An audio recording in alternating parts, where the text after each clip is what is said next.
What you munching on? There we Chicken. go. Chicken. Chicken. Yep. It's the easiest thing. I'm not Leroy, so Leroy's supposed to show up today. Said he was that's gonna. what he said in the chat. Said he was I watched a little bit of Reseller therapy this morning. I mean, not Reseller therapy. RIN. Trying to figure out. I might have to move my laptop. Hello. We got 3 people here. Hello, 3 people. Yep. So Let's see. Give me a second. I'm gonna grab a paper towel. sorry guys, I'm eating my lunch. It's been a long morning. Busy morning. Time did you start? Huh? What time did you start? About 10 o'clock. No, I'm just kidding. No. A little bit earlier than that. About 8. About 8 o'clock. I was up and working at 6. Yeah, I was still well, but no. Your 6 would have been my 7, right? Yeah. Yep. That would be about right. Now, Corey, that's supposed to be a surprise. That's all right. It's close enough. Are you washing it or sanding it? Sanding. So what are you actually sanding? Is it like rough or something? Like Bondo. Okay. I covered all Morning, the Cat. Our 3rd musketeer is on his way to Texas or getting ready to leave for Texas. He may not even be with us Thursday night. The 4th musketeer said he was going to be here, so we're wondering where he's at. So Brad's just trying to show us up by being a good reseller. yeah. Upstate Picker says, what on earth is that thing? I could try to show it. It's not like it's missing a piece still. Yeah. Here, let me see if I can get a good angle on it. And the flea market stackers here. And we lost Corey. He don't like me. I think his camera unplugged when he was moving it. There he goes. Leroy's in the garage. That's not no flea market. I gotta get ready. I gotta load and unload. See your camera come unplugged, Corey. There you go. Now can you hear me? Yeah. Okay, there you go, guys. I don't know if you could see it well. Oh, yeah, I can see it. I know exactly what it is. So you're not doing the lower portion. You're just doing the upper portion. Right. He's going to look like he's coming out of the wall. Ah.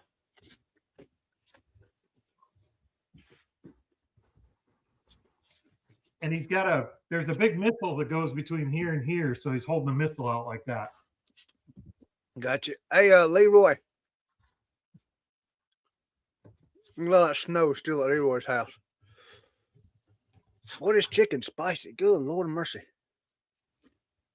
Spicy chicken. Leroy.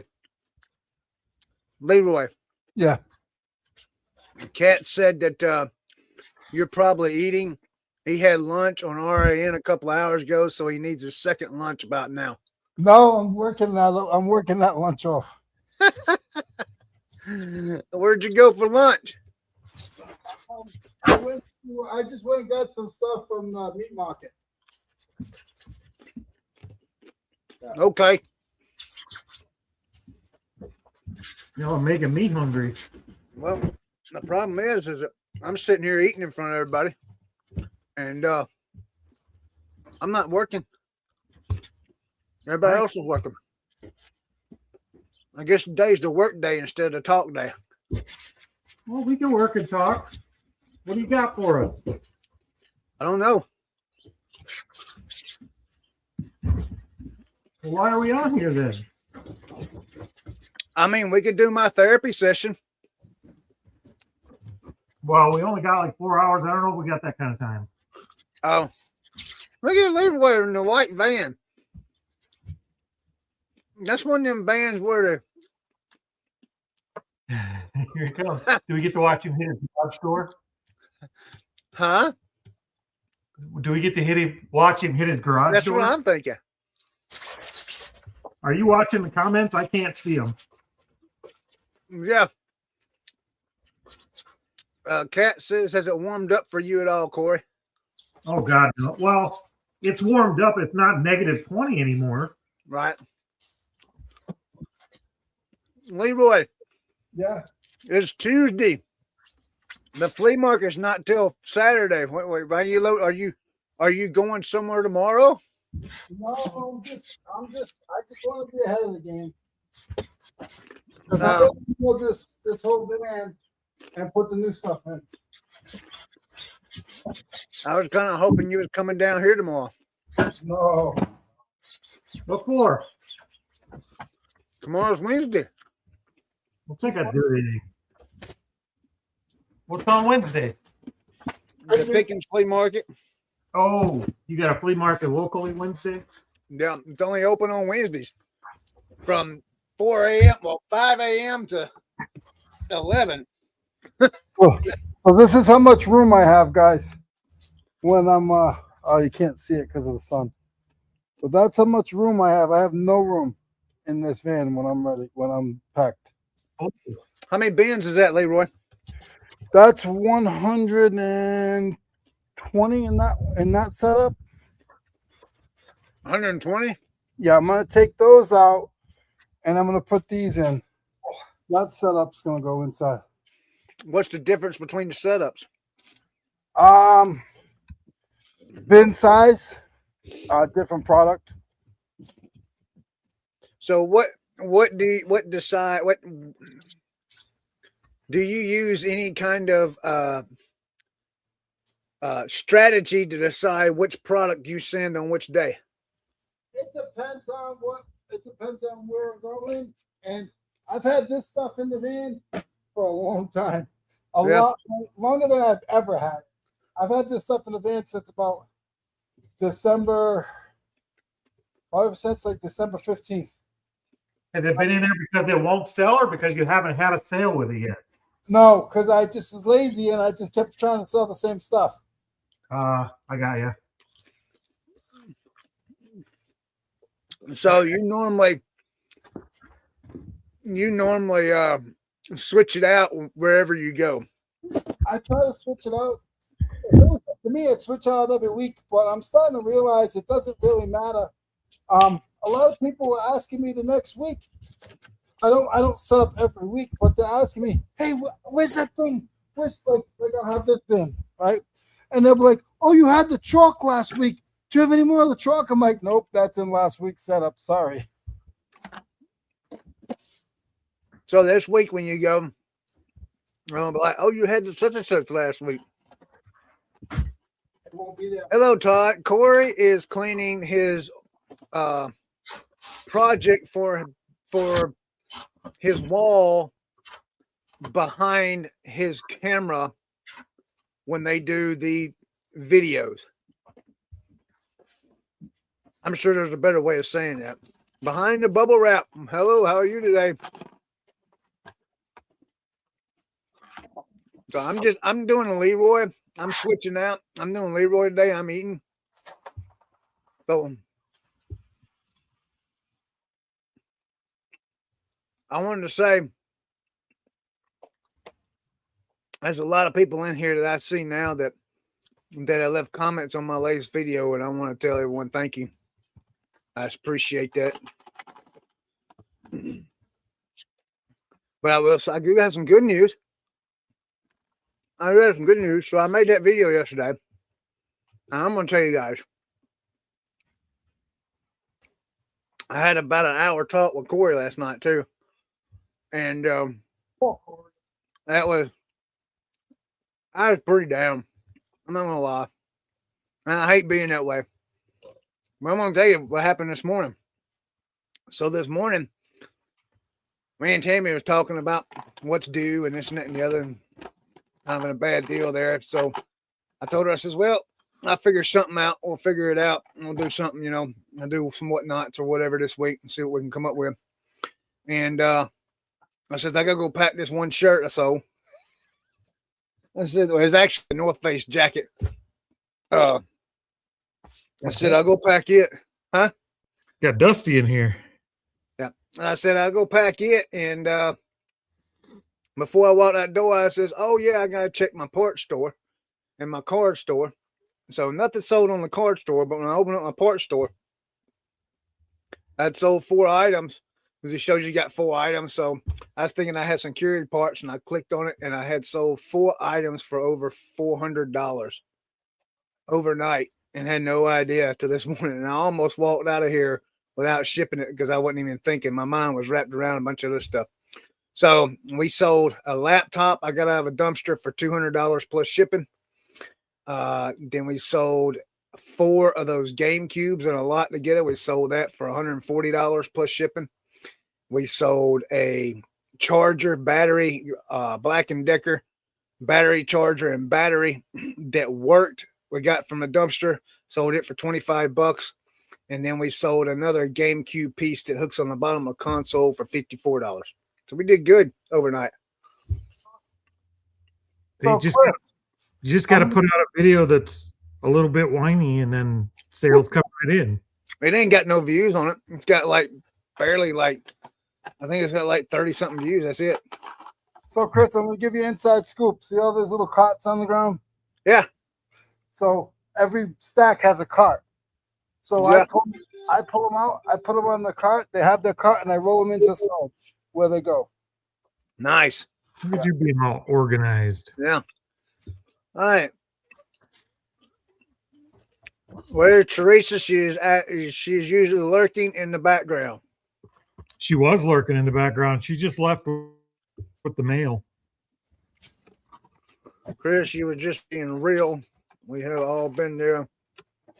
When new resellers need to see that side of it. Well, I hated doing it. Nice. Sounds like a blessing to me. Yeah, it was. It was. Todd, I saw where Pegasus Lounge offered in comment to help you. Yes, he did. Oh, was he being serious? Yeah, he was. He reached out to me. He sure did. He reached out to me. And he sent me a message this morning. And me and him talked a little bit. I thought Todd was joking. Well, you better take that's serious. He did. We got a black screen. We got a black screen with Brad on it. What size field goal do you think? Is it dark in Texas, Brad? Brad, maybe. Did you go? Are you? Just a second. I got to get my sound figured out, guys. Just a minute. We can hear you. We're just wondering if you're on the other side of the world because it's dark wherever you're at. Look like you at night.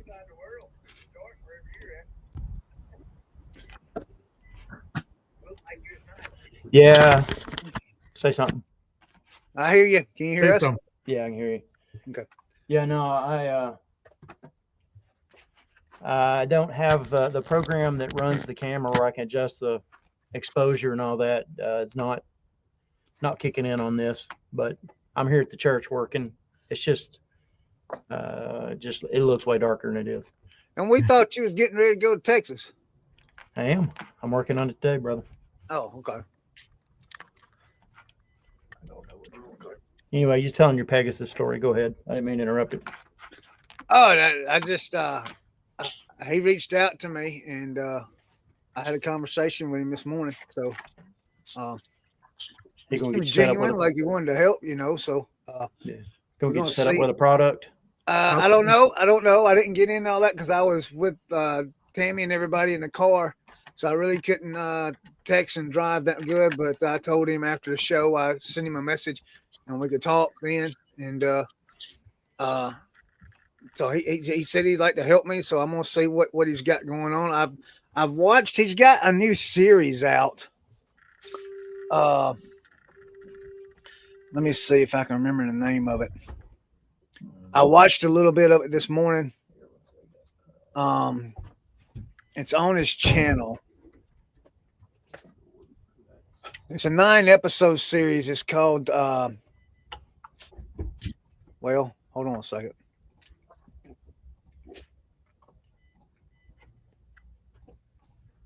What's up, Brad? What's up, brother? How much? The Supply Chain. That's what it's called. The series is called The Supply Chain. Right now, he has like 9 episodes on there. So I watched some of it this morning. I had time to watch the first one. Let's see. Behind the bubble, I think Pegasus secretly wants to be friends with y'all. He's just playing hard to get. Amy is here. Hello, Amy. How are you doing? See what else they have. It's like everything else I was looking at. It's like, No, I had a conversation with him this morning. He seemed pretty nice, I mean, genuine, wanted to help. So I ain't gonna lie, man. I'm open to anything right now, man. What's up? What's Corey? Corey went. He walked away somewhere. He's fainting. Yeah, he's sanding. 6 foot. Amy's here, Corey. Well, quick, maybe there's multiple sides. Leroy just pushing them things around. No. Brad, are you actually working or? Yes. Amy's trying to tell me this morning that she has icebergs in Virginia. I don't believe it. Hey, Corey. Yeah. I lied about earlier. I said I wasn't gonna give Chris a hard time. So I Oh, guess I Chris know is, it's a lie. I guess Chris is begging for handouts again From who? From who? from Pegasus. I didn't beg Oh, nothing. He reached out to me. Oh yeah, you are. Oh yeah, you are, Chris. You son. He didn't say he was going to send him a check. Yeah, yeah. Free delivery. Yeah, he didn't tell me he's gonna send me a check, Leroy. What if he does? Give him my number. Amy says they're Titanic size, Corey. Corey, as you guys can tell, Did you hear me, Corey? I heard that. She's lying. Yeah. Hey, I like that bubblegum machine you got sitting right there. I've got like 4 of them. How many? I think we got 4 or 5. Brad, look what Corey's doing. Oh yeah, I was watching it. Oh, there he is. He's working on him in the background there. this is never before seen footage. You guys. Corey, is he going to be all gray, or are you going to paint him different colors? I'm just putting filler primer on him now, and then we'll paint him chrome, and then we'll rough him up. Oh, okay. Well, since y'all are working, I guess I'll do something too. It's the wasteland armor from Fallout, so he's got to look properly wastelandish. Go to Right. Amy says they got Titanic size. Yeah. What's that, Leroy? Paint? Oh, it's Not quite, Todd. Kind of, though. What is it? I got to let AI know I'm friendly, so I got to put mascots and idols up on the walls. Free shipping. Free 2-day delivery. Hey, look at this one. Is that, I think it's a business card. This is still in the box. It's Nova got the Blast? paperwork with it and television. Nova Blast. That's the only one, the only old one that's got the box. I mean, look at that one's in pretty good condition. Here's the paperwork on it. I told Gemini to create a sign that looks like it's Fallout themed, Yeah. but it says like and subscribe for YouTube. But the Pit Boy a thumbs up. Oh, yeah, little pit boy. Yep, and it did. So it's printing now. It's gonna take. Well, it's gonna take each printer because it's. I had to split it in half because it's too big. Yeah. It's gonna take close to 20 hours of printing. Holy cow. That's crazy. I got my Nuka-Cola sign printing. We're gonna have the whole Fallout theme going on.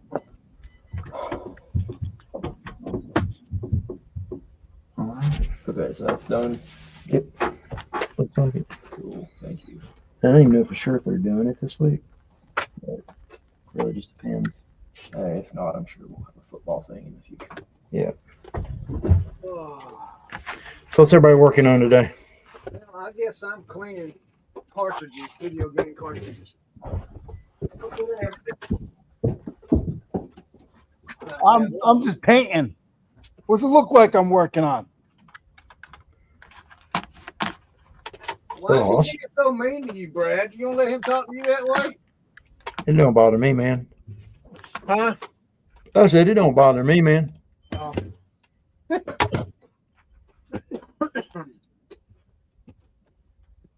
Yeah, I'm trying to get all these video games ready. I wish I had a resurfacer. I'm the Ted Lasso of reselling. You can't hurt my feelings.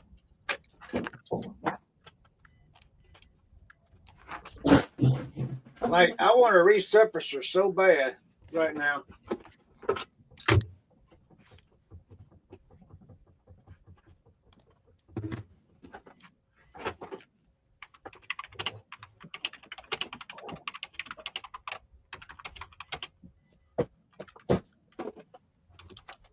Man, so many of these games. It's crazy.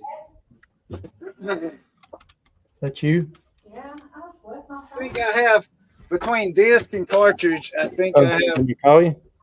over like 200, maybe close to 300 games. Isaac's here too, so if he's got his earbuds in, I'm gonna clean them up the best I can. As soon as I get them all clean, I got sleeves coming for the open disc.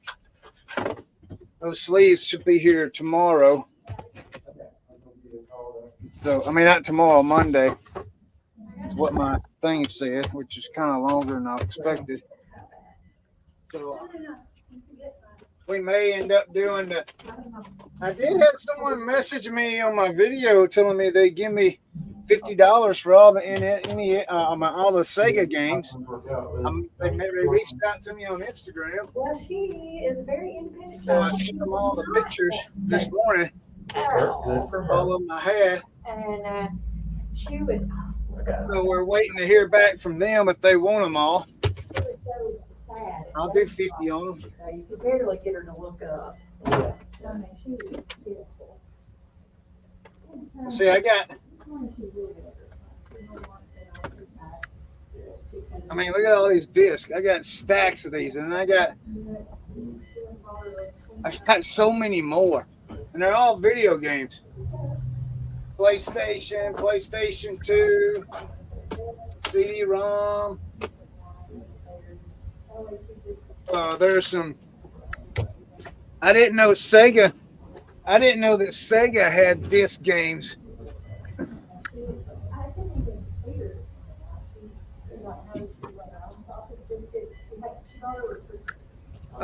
So I never knew that Sega had disc games, and so I found a couple of disc games from Sega. So that was kind of weird, but I got me my compressed air to blow in and try and get me some Q-tips with some alcohol to try and clean the inside of them out. Getting fumed out in here. What version of the Sega had disc games? I don't know. I mean, I found some in this thing. That's what I didn't know. I was like, I didn't know that. Let me see. Hold on a minute.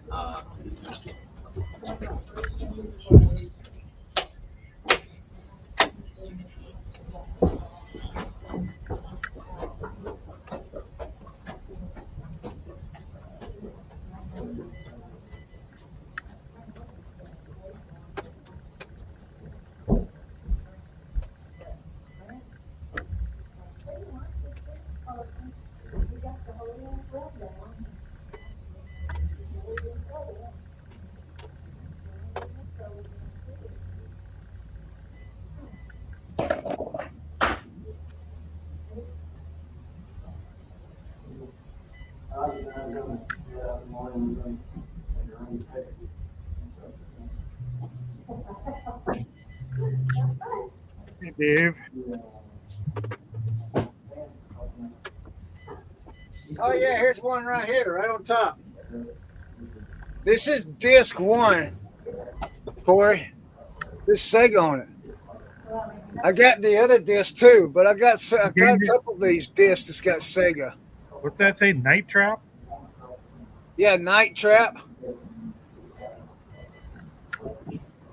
Welcome to the next level, Sega. I didn't know they had game disc. That's Sega CD. That's a valuable game. Really? See, here's the disc 2 on it too. I don't have the box. I just got the disc. Well, Sega Dreamcast, they had Sega CD, Sega Saturn that had a CD in the later eras, and Sega Dreamcast had disc. So that makes sense. I'll have to look these up. I mean, some of these. I forgot Dreamcast was Sega. I forgot all about that. I mean, I'm not gonna lie. I was just gonna start running these suckers on whatnot at $2 a piece, man. Yeah. There's more in here. I'm trying to find the other ones. I mean, I got so many original Xbox, so many original PlayStation games, PlayStation 2 games. I got a couple of 360s, but it's mostly like here's an old PlayStation Metal Gear game. I mean, that's old.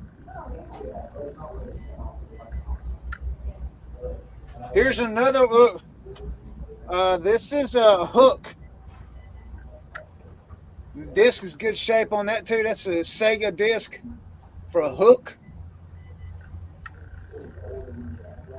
Yeah. I don't know. I've never seen these. I didn't know Sega had discs. So you're saying Did you go through and Dreamcast? look them up? I haven't looked them up yet. No. Yesterday I went through. Here's another one, Black Hole for Sega. I just went through and pulled all the discs out, separated. Here's another one. This is Cobra Command. And I just, like I said, I just went through, pulled them all out, and now I'm getting ready to clean stuff and see what I can do. Like I said, I wish I could find. Here's a Star Blade for Sega. I wish I could find me a. And that's per decent disc. Here's Team NFL for Sega. Find me a resurfacer. If you run those on Whatnot for $2 a piece without looking them up, What's I'm that? just going to curse at you every time. I said, if you run those on Whatnot for $2 a piece without looking them up first, I'm just going to curse at you every time you call and ask me for advice. Oh, okay. I'll probably go through them all and look at them, you know, and take screenshots and look them up, you know, each one. Look at the chat. Look what Jordan's saying. Let's see. Take out all the Sega. Oh, hold on, man. Let me scroll up. Let's see. It was a big. Wait a minute. There's a valuable game, Dreamcast. It was a big deal when that game came out. Chris, if you find some totally trashed, please don't throw them out. Next time I buy from you, please throw them in the box. I make old person's playing cards holders from them called extra hands. From the disc or from the cartridges? That's what Ken said. Upstate picker. Take out all the Sega CD games and look them up first. I heard there was trouble on the internet, and this was the first place I looked. Oh, hey, Josh, I got a question for you. Don't you run anywhere. Please don't run anywhere. I got a question. Eric Hunter, if only there was an AI software that would help list all those games fast. Right? I think I know one, Eric. Upstate Pier, Black Hole is rare also. Black Hole is rare too. Okay. So is a Star Blade. Those are good games. Hook is $20. I will buy them all for $100. Dave Decade said he'd buy them all for $100. You might have a deal there, Dave. I have to look and see what I got. Shoot me a message on Instagram and don't let me forget, buddy. Josh, are you still from the disc covered with fabric and put two together and hold it in cards for? Okay, if I have any that's totally trashed, I'll do that. I'll save them for you, Cat. Dave, look up Buck Mountain on Instagram and shoot me a message to remind me, and then I'll see what I got and I'll send you pictures of everything I got. Josh, are you still here? I have a question for you.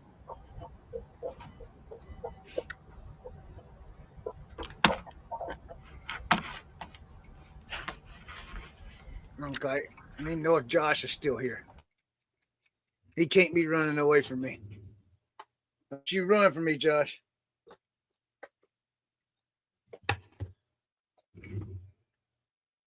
How does this work? Oh. All right, Josh, check this out. Okay. So I personally haven't tried it yet. I did personally buy the 100 listings yesterday. Okay. I don't think my question was clear the other day in your live. So this is why I want to be able to explain it better here. All right. So my friend, they have List Easier. They don't have the subscription package. But what they've done is they've bought the $14.99, the 100 listings. Okay. They went and they bought another 100 listings, but they're not allowed to list those other 100 till the next month. They contacted support. They and actually spoke to someone, and they told whoever support was, told them that they had a free account. That's why they got 110 listings when they got 110 listings when they started, because they did the $14.99 and they got the 10 listings for free. But they cannot do more than 100 listings a month because they got a free account that they have to sign up for the big account. I'm sorry, I got a really weird text message. They have to sign up for the 1,000 listings credits account in order to get the extra 100 per each extra 100 anytime they want to use them. So, but what they're telling me is that they're only allowed to do 100 per month. Like, they can't do like the answer you gave me the other day was like, I can buy as many as I want per month. Like, I can buy 300, or I think you said 200 and spend $30, and I would have 200 for a month. And I get that, and I understand that. But what if I buy 100 now, like I did yesterday? I bought 100 yesterday, and then at the end of next week, I want to buy 100 more. From what they're telling me, I won't be able to use that till March because it's February. So I won't be able to use it till March is what they're telling me. And the information there. Hold on a minute. Just have them email Josh. I did, Josh. So that's what I did. Corey gave me an email address yesterday or the day before. I can't remember what day. And I hope you don't mind. I gave them that email address to send to you. Let's see, that doesn't sound right. Can you have them email me? Yeah, matter of fact, hold on one second.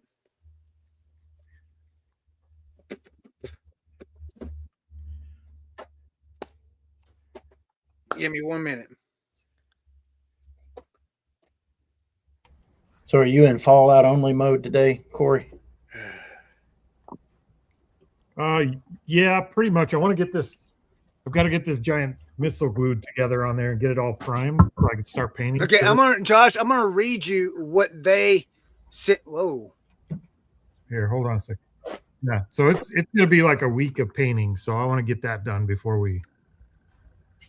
so we can get it hung up on the wall. All right, now you can talk. Okay, sorry. All right. Okay, Josh. So here's the message they sent me. Oh, crap.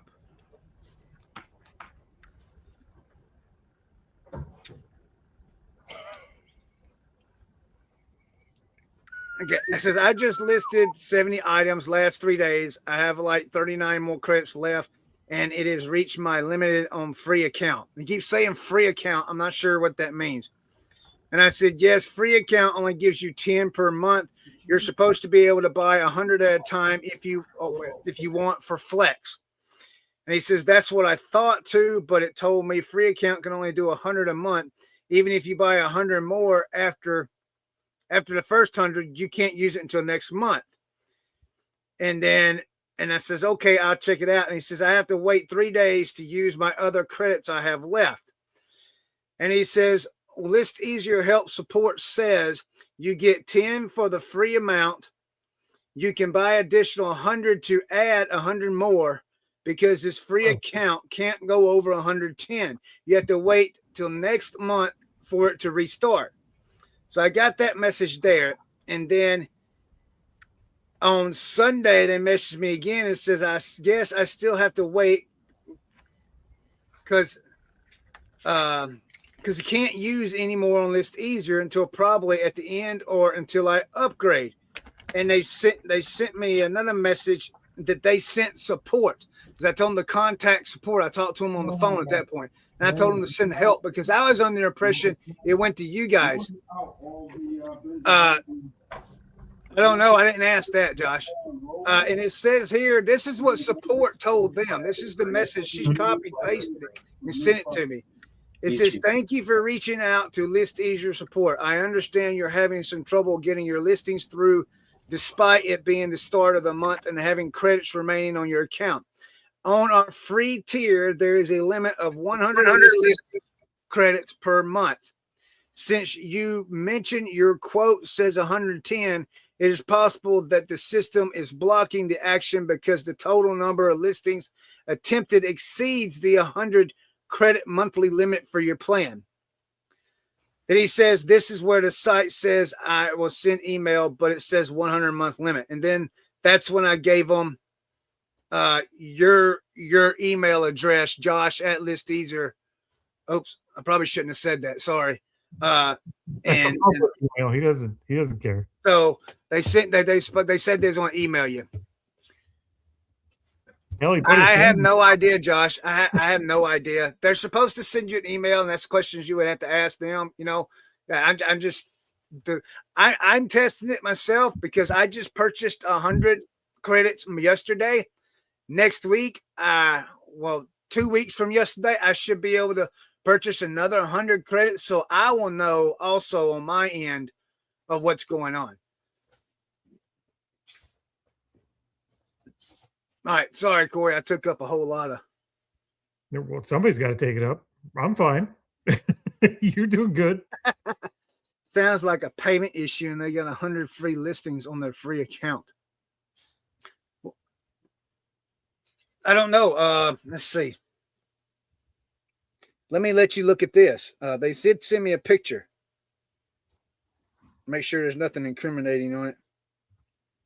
Okay, here's a picture they sent me. Can you see that? Can you make? Or you might have to blow it up a little bit. See if I can. This is what they sent me. It's showing them. So if that helps you anything, oh wow, it got bright. All right, Corey. That said they used 110 of their 110, and they have 0 listings available. Right, and they're trying to get another 100 in order to do more, but it's not letting them, or they're not able to use them in that month. Is basically what I'm understanding. I don't know. So hopefully you'll get the email. They said they'd email you. So hopefully you'll get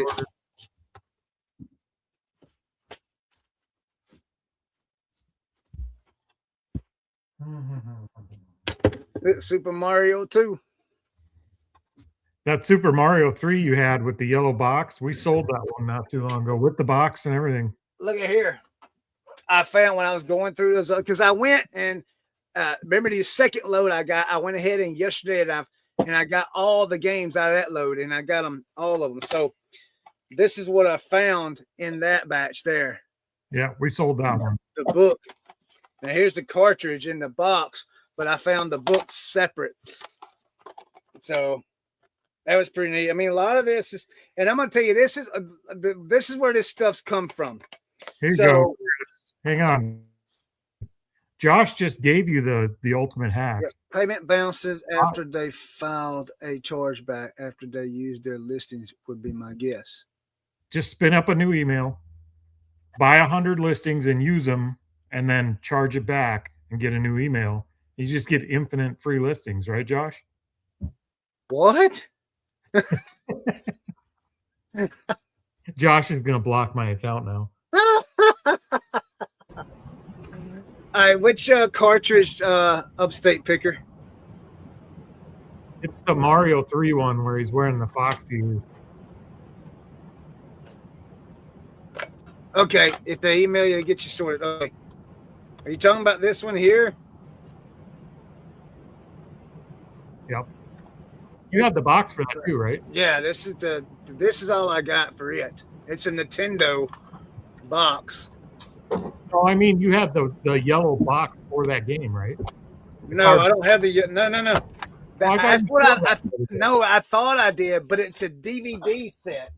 Oh, Yeah, it's 3 DVDs. I thought I had it, and I was like, "Ooh, it was 3 DVDs."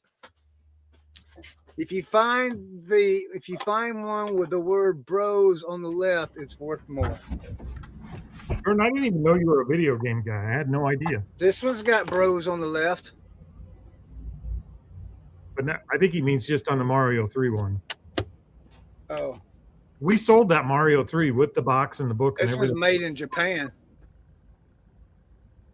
That one says "made in Japan," but the "bros" is on the right side. It's only for number 3. Okay.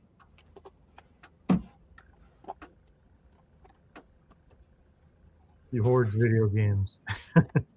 Do what? Oh, he hoards video games? We walk past them unless the deal is just incredible. Like take a tote for 50 cents a piece or something. We don't play video games much.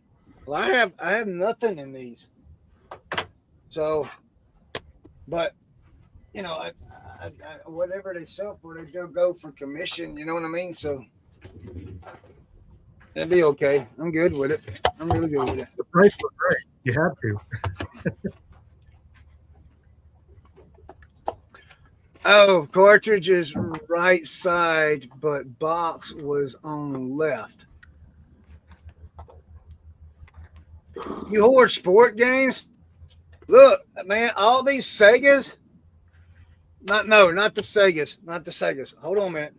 Which ones are the ones that's got the orange, the yellow thing? Which ones are these? These are this is a 1993. Oh, it's Sega Genesis also. All these right here, man. Every one of them that's got the yellow thing, they're all sports. So there's just 2 different years of Segas then. Like this is a Sega and this is a Sega.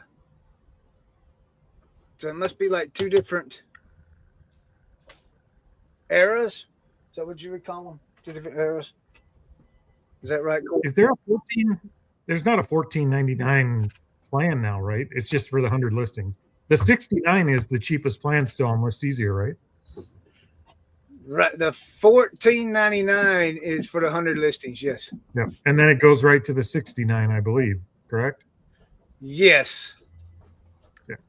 Let's see. The wife and I just last week had the $14.99 100 listings. We had no issues within 2 minutes. We had them and we're able to start listing. I believe you might have a problem. Might be the free. I don't understand that's what I understand. What's the free account? What is that? When you sign up for free and you automatically get The 10 listings and you automatically have a free account, but you can order the $14.99 on that account also. He might have just found a bug. It happens to the best of us. All right, what was I doing? Oh. All right. So I missed anything exciting? No. When? No. You haven't been here? In the last, I've been off and on. We was talking about List Easier. I'm Yeah, waiting. I caught that.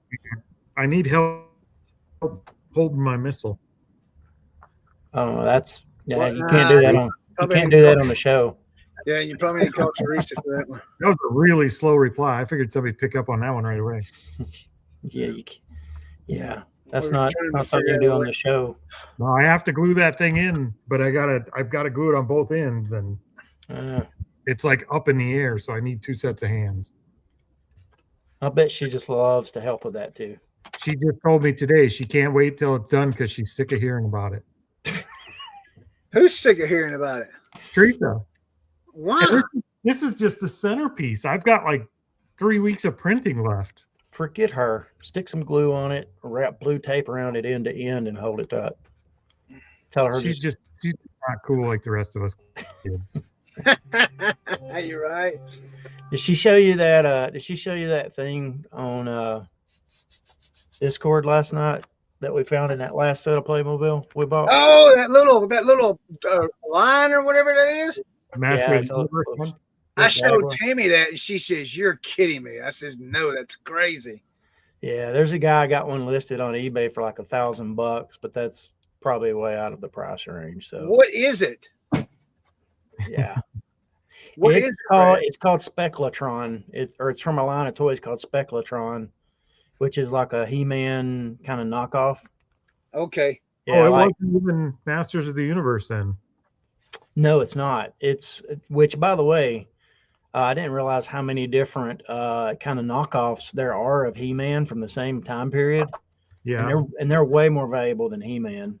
I didn't know there were either. Yeah, yeah. It's called Specklatron. Like if you look up that on eBay, you'll see like there's one that's supposed to be like the Skeletor character, but like the torso of it is clear and it has like some kind of liquid with like almost looks like glitter inside of it or something. But those are like some of those sell for like $1,500. God. Yeah, you just have to look. Like it looks like they use the exact same molds or whatever that He-Man was made by, made from. It just or somebody made a mold of it and then made it. But You see this? Is there a new Masters of the Universe movie Yeah. coming out? there is. Yes, there is. I don't know how the story's going to be, but it looks good. Boy, get your toys listed. Yeah, I think the story is kind of like it's like they kind of mix a little bit of the Superman story into it. They sent I had no Adam- idea that was coming out. Yeah, they sent Prince Adam to like Earth or something, and then at some point, I guess he's got to go back. He's going back to Eternia as kind of the storyline to fulfill his destiny as know. He-Man. I would skip that one if they do a remake of Thundercats.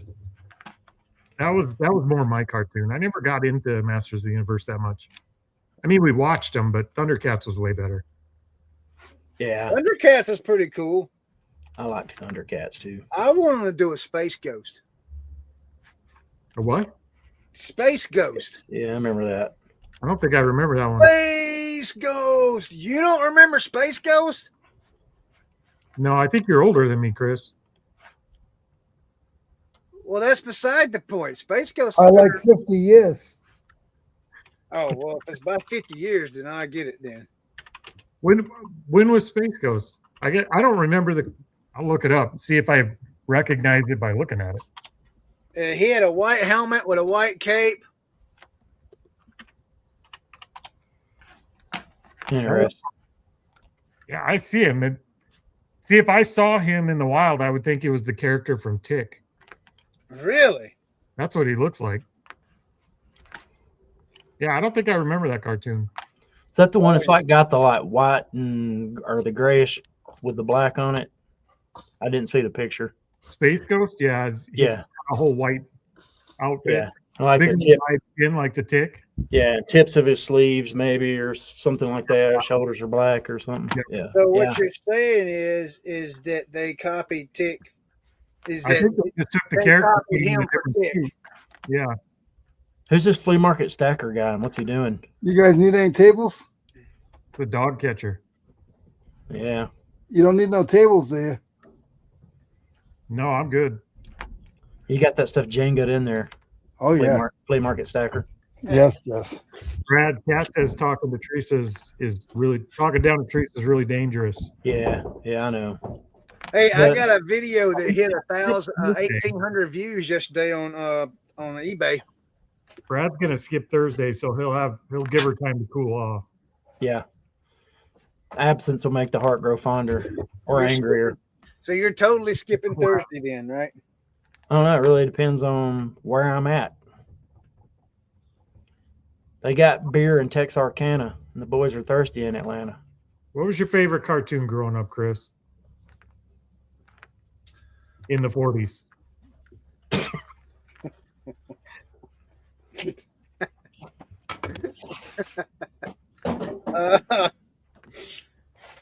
I didn't have one in the 40s, but well, I guess probably did Foghorn Leghorn, but That was good. What was that? my It was favorite- Howdy Doody or Gumby. Which one? I don't remember Howdy Doody. No, wait a minute, do I?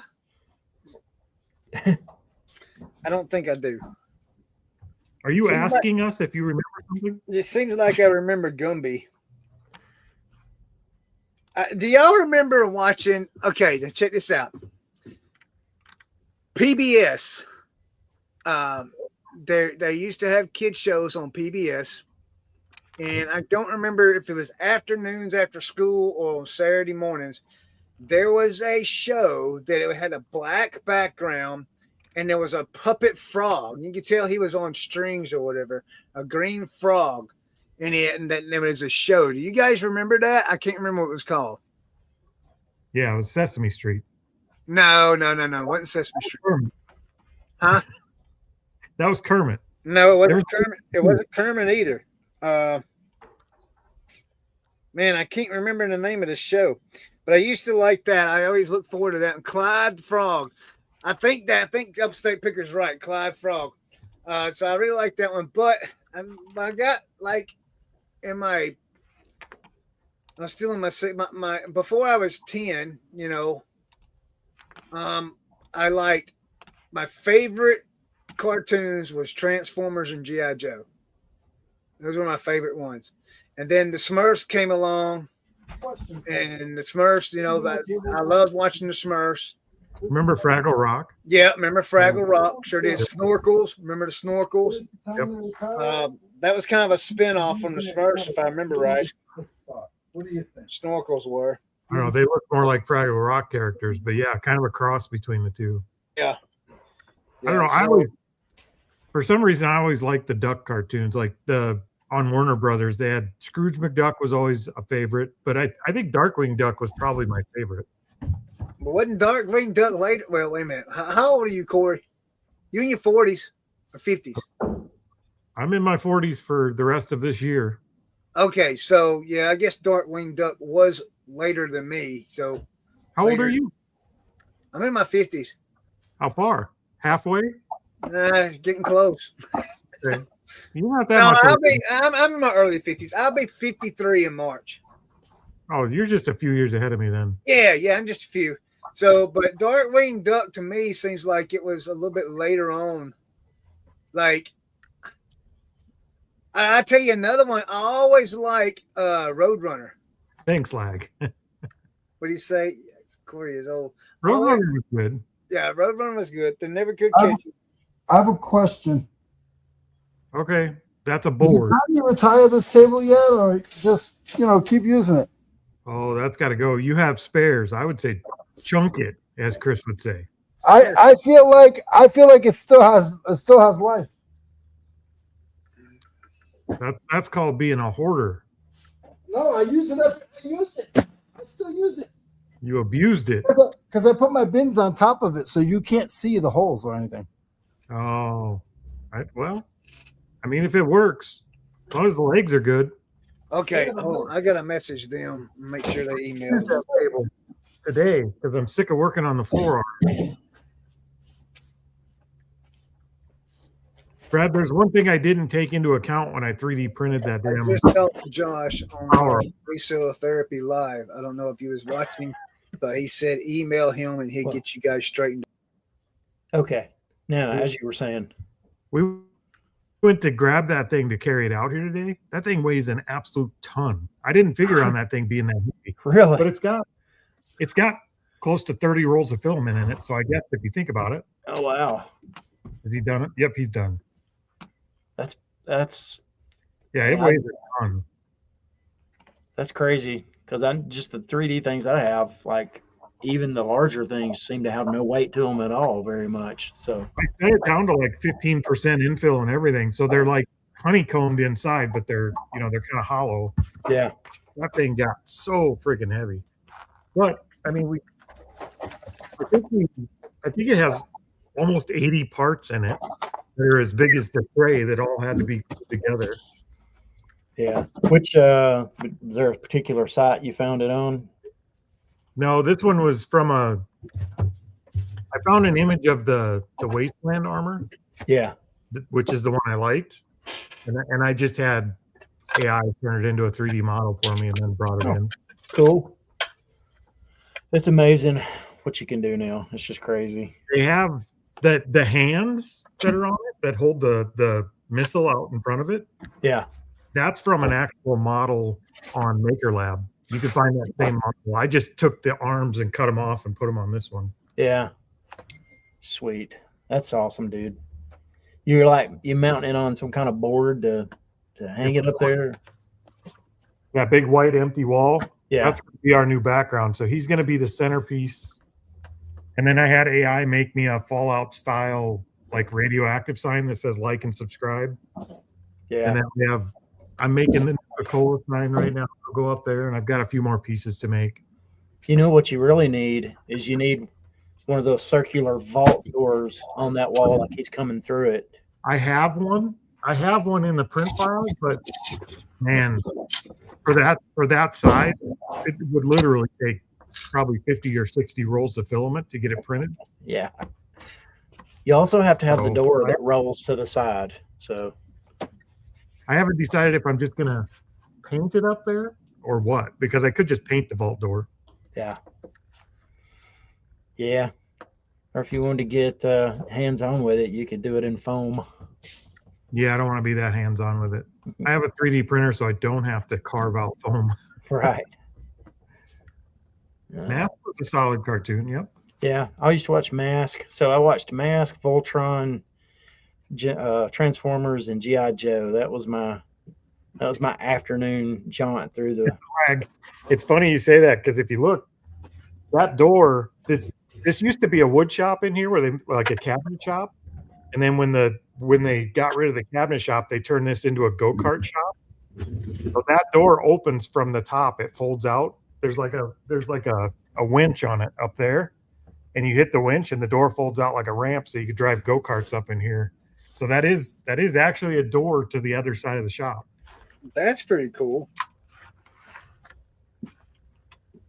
Well, what was your favorite other favorites, Corey? I don't know. I was like an Animaniac guy. I was on Warner Brothers a lot more than the other channels, I think. Darkwing was, it was way up there. I've got some little, well, no, they were on the cabinet. I don't know where Teresa put them. I've got some little PVC Darkwing duck characters, but Darkwing and Scrooge were two of my favorites. Yeah.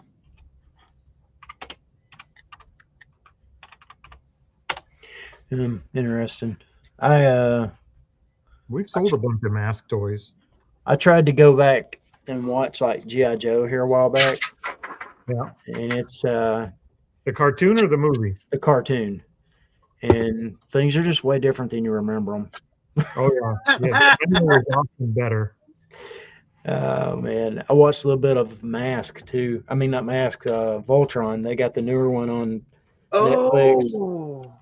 And not the one with the cars and stuff, but the original. Well, it's probably not even the original, but the first one we saw here. We sold the Voltron, the original Voltron with the lions that all put together. Yeah. We had the entire thing that we found. I think we paid $15 for it, and all the pieces were there. We put it together on our shelf for a little while and then sold it. That sold pretty quick. Yeah. So what do you think about you remember, okay, you had the Transformers, and I think the GoBots came out before Transformers. Just Transformers was a better product. Do you remember the GoBots? Yeah, I do. I wonder if Gargoyle was an excellent show. I love that one too. So I wonder if GoBots is a better product to find and more valuable than the Transformers right now. There probably are some that are, yes.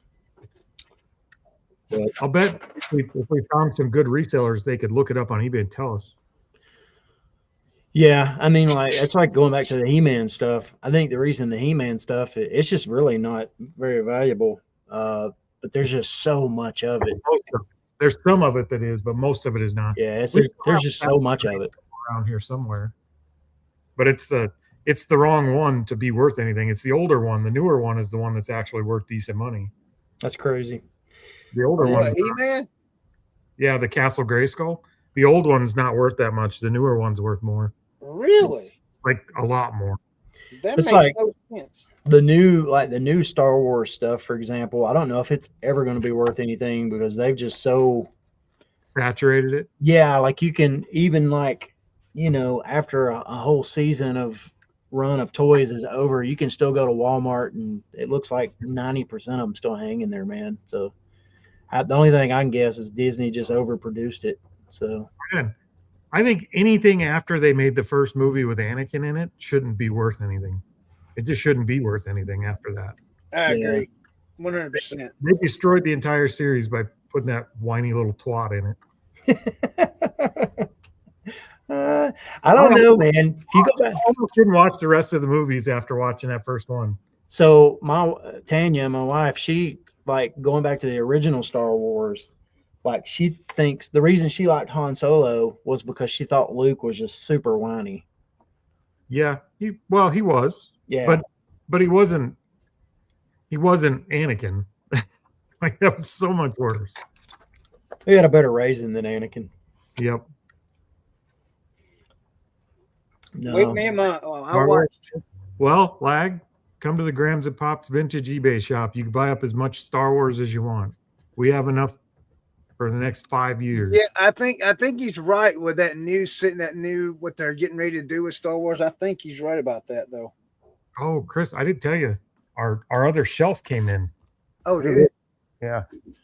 So you remember we used to have that orange shelf right here. This is this is right where we would stand to record, and the orange shelf was over here. Yeah, Teresa's got that light that glares in the show now.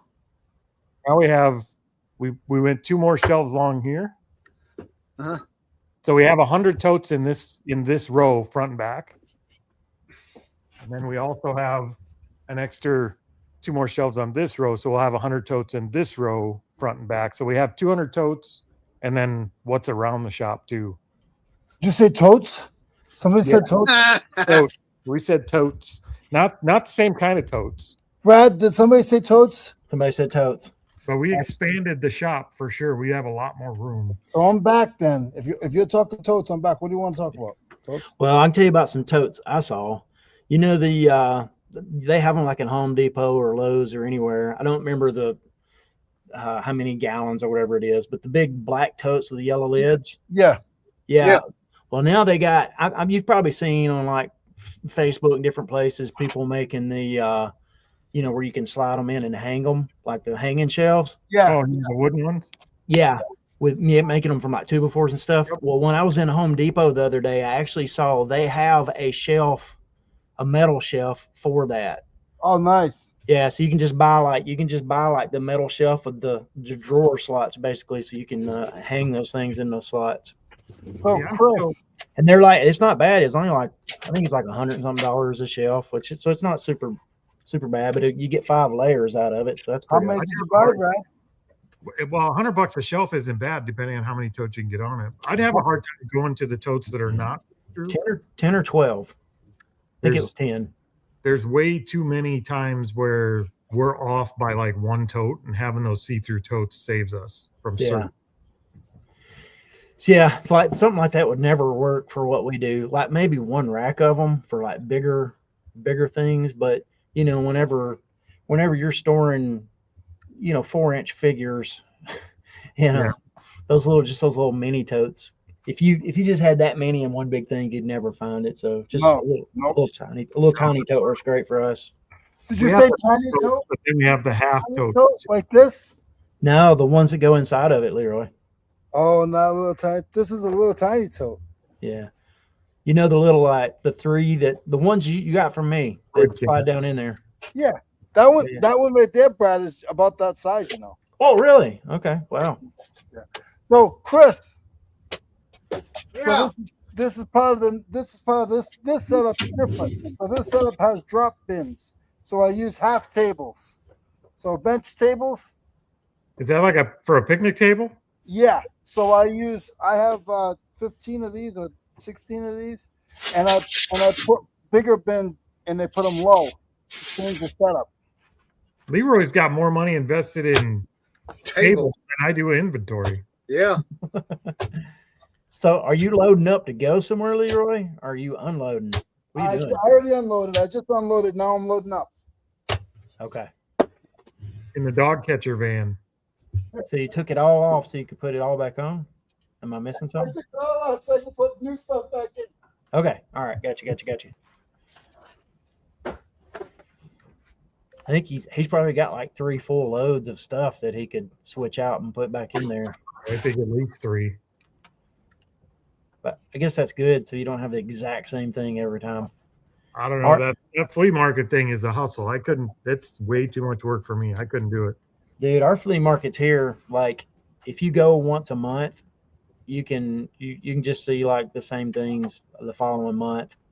There's just one old dude. Yeah. He is so expensive with his stuff that like literally I just don't even talk to him for 6 months at a time before I even ask him to try to get a lower price on something, because it's still going to be there. It's still going to be there when you go back.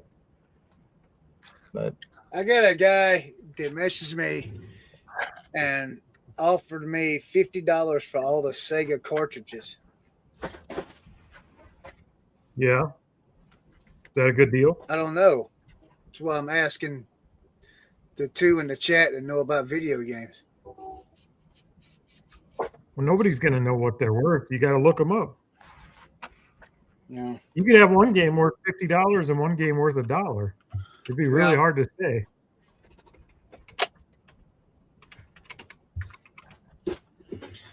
yeah, I bought a bunch of those black totes with the yellow lids. Here's the problem. I bought them so I could put like, when we get stuff, I could put just unlisted stuff in there to kind of give it a nice way to store it till we're actually ready to use it. But the problem There you go, is, Chris. once it goes in a tote and you can't see it, it tends to stay in a tote. You just wind up with a bunch of totes full of stuff.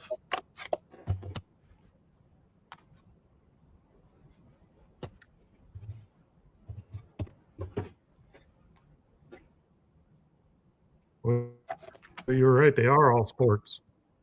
Well, these are. These certain ones here. And then I got these kind. I still got to get cleaned.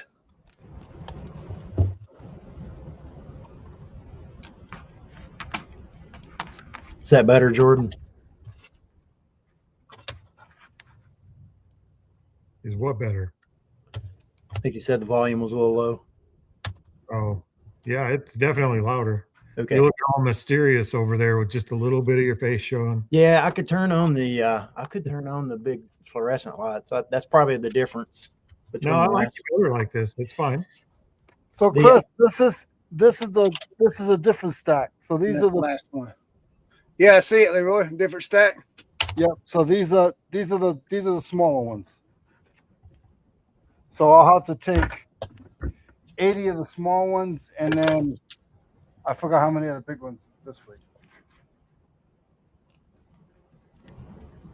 There you go. Look up that Jungle Strike one.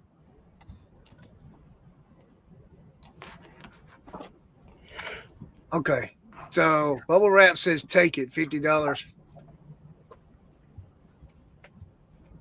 Right. Let's see. Look up that Jungle Strike. Remember that originally having the yellow EA tab on the side. So these are original Segas then? I think that yellow tab on the side is just the memory card for the game. Like it's a memory chip for the game. It doesn't come out. Oh, okay. I think those are the games that stored your game progress, if I remember right, when we had a Sega. They said the Sega City games are definitely worth more. Gotcha. Okay. I was just going to run these at $2 a pop on Whatnot when I did them. because I'm preparing for a Whatnot show. I was going to run everything I got at $2 a pop. But now you got me really curious about those Sega CDs, so I'll probably be looking the Sega CDs up before I do any of it. But let's see, which one did he say? Jungle Strike? Yep. What about the original Sonic?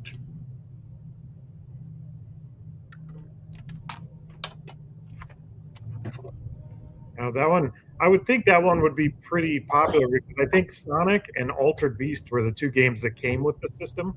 Yeah. I think they had those two different packages. Like Altered Beast came with the original, I think, and then Sonic came with it later. If I See, I remember. got this Primal Rage also. I think this is the Jungle Strike. No, that was Jungle Strike. Yeah.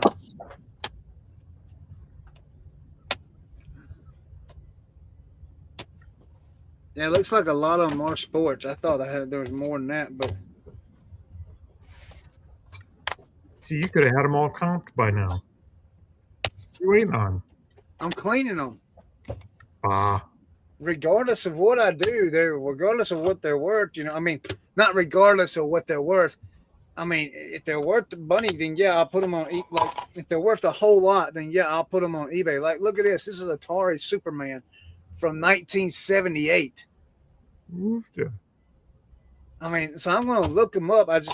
Regardless of what happens to them, I still got to claim. Here's a Space Attack. It don't have the cover, but here's a Frogger where the cover's bad. But then here's my favorite. It's mystery. You don't know what you got. It's like a mystery box. So Parker, I know it's a Parker Brothers. So I don't know what it could be.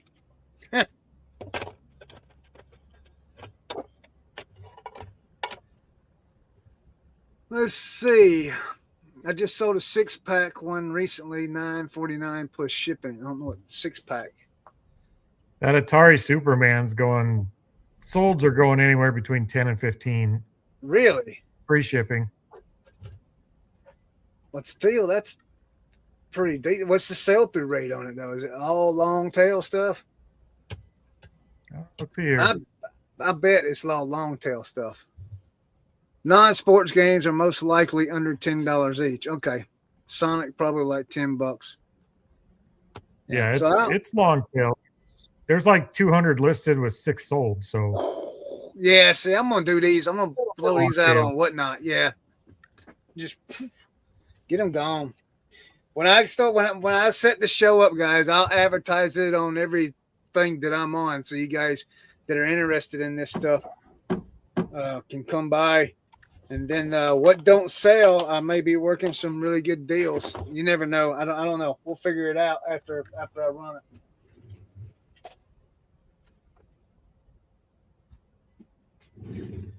What don't sell, then I may actually just put them on eBay, lot everything up that didn't sell on eBay, and run it at auction. Behind the bow wrap, is that you guys that do video games? Is this actually true, or did it just fall back down from the crazy high of the pandemic when the video games were overinflated to begin with? I don't know if that's. I think you're right there, Corey. Went through the roof during the pandemic, and now they're normalizing again. Yeah, that's what I'm wondering. Is they're normalizing? But you still have the collectors out there that'll pay a certain amount of money. I think the pandemic made a lot of collectors. Yeah. The free money they gave people made a lot of collectors. All right, what did he say? He says, get that Whatnot show going and end it with the Sega CD stuff, but keep mentioning and showing the Night Trap and others throughout the show. There you go. Bait them in. Keep them to the end. Yeah, put them on a thing and in the background where people can actually see them. Where they'll ask, they'll be like, yeah, that's running at the end of the show. I'll give you another little, you can call it a bolo, I guess, if you want to. We found some stuff in that lot of Playmobil from Colorado called Devil Man. Like if you can find like the DVDs or the books and stuff, pretty much all of the Devil Man stuff goes pretty good. So like a pre-Hellboy? Maybe. I'm not really sure. It's kind of manga-ish. Hellboy-ish, yeah, something like that. But yeah, some of the stuff is pretty. Like let me click over here. They got me curious now. Do you watch that TV show Lucifer, Brad? Tanya did. She watches a lot of that CW stuff, or did. That was pretty decent. I didn't mind that show. She liked it. I started watching Ted Lasso. It's pretty good. I guess here I am asking the preacher if he watched the Devil Show. Sorry. Yeah, well, you gotta know thy enemy, right? He actually seems like a pretty nice guy if you watch him in the show. Well, Like that's you kind of cheer for him a little bit. well, theologically, that's kind of how he shows up as an angel of light. So there you go. No, I enjoy that kind of stuff. Ted Lasso. I started watching Ted Lasso on Apple. It's just a fun show to watch while I'm working at night. I don't know if I've seen that. What's that? It's about an American football coach who goes to England to coach soccer. That's and why I you, haven't seen it. well, you don't even have to know any sports at all to enjoy it. It's just it's fun. It's I don't mind sports. I like good sports shows yeah. because they're it's just a drama. But Well, I if do you just like a good sports show. if you want a lighthearted show to watch that's easy to watch that you don't have to pay a lot of attention to, Ted Lasso's a really good one. I'll check it out. And it's actually got some heart to be, the kind of show that it is. There's actually some moments in there that'll kind of get to you. Ton of real life stuff underneath all the silliness of the show. I'm not a sports guy, but I do like a good sports show. Rudy was a good one. A lot of the like Field of Dreams and a lot of the really good old sports shows they're fun to. Like here's the 15-second pitch of the show. There's a woman who is her husband was the owner of this soccer team, and they got divorced, and she got the team in the settlement, and this team was like his baby, and so she's trying to actually destroy the club to kind of stick it to her ex-husband, and so she brings in Ted Lasso, who's an American football coach, to coach soccer, who's never been to England, doesn't know the first thing about soccer, Nice. to kind of tank the team, and but he's like a super lovable dude, and he kind of wins everybody over. So, including write it down so I remember. It's on Amazon. It's on Apple TV. Yeah, it's like a 30-minute show, 25-minute show. I'll check it out. There has been nothing on lately. I've been like when we finally settle down at the end of the night, I've just been scrolling through YouTube because I started watching the new HBO, the Game of Thrones spinoff about the head. I started watching that, but I hate waiting on episodes. Like I absolutely hate waiting on an episode. Yeah, I know what you mean. Yeah, behind the bubble wrap, I watch a ton of Office too, and I don't watch Star Trek as much as I used to. My wife and I watched Star Trek: The Next Generation when we got married. It was on almost every night, but it's, as a matter of fact, Ted Lasso has some moments that are very reminiscent of The Office, like when they're having a meeting and somebody says something and then it takes about 10 tangents before it comes back around to the thing they were actually talking about. It's got a lot of those kind of moments in it. Hey. Yeah, I don't have the case for it upstate picker. I was just looking at that. I was like, holy cow. Hey, Chris. Yeah. You see that new series that's on YouTube? Flea Market Stacker? No, I don't know who that is. It's to find the next truck driver for the Dodge trucks. No. Dude, look it up. It's so cool. So it's a reality show. It's an owner of a team. He's sponsored by Dodge, and they made a series. And these kids, they got a bunch of kids out of Ferguson. Do you know Fergie Ferguson? He's a dirt racer. Yeah. His nephew and a bunch of these young kids that run different tracks. They got 15 guys together, and they have to do challenges every weekend. They'll go to different tracks up in Charlotte area, and they're gonna do a road course. They're gonna do. I'll try to find the name of the thing. It's real cool, Chris. Okay, I'll check that out. And the crazy thing is, I think it's gonna go on regular TV, but they're putting it on YouTube first. And they were like, it's not every week. It's like every day they put out a day of the competition, so you're not waiting a whole week. Oh, that's cool. You know the Clash has been put off till tomorrow night, right? Yeah. The Clash? Is that a band? No, it's a race. Daytona 500's coming up. Oh, like stock car racing. Yes, Yeah. sir. They changed the championship format this year too. I'm interested in seeing how that's going to go. Hey, Chris hasn't talked the whole show. I talk about racing, and that's it. What do you mean he has to talk the whole show? That's all he's done the whole show. Where have you been? I just I aired can't it. help it. You've been digging in the back of your van. You can't been listening. I need to glue this in, but I'll need your help. That's the last piece I need. Chris. Yeah. It's called Race for the Seat. Okay. It's Ram Race for the Seat. All right, I'll check it out. You'll forget because you didn't even write it down. Then I'll just text you. And I'll forget. Oh. I'll look it up. I got a way to look it up. Chad, welcome to the show, buddy. Who's that? Wolfman Chad, what's going on? Hey, Chad, look, check this out.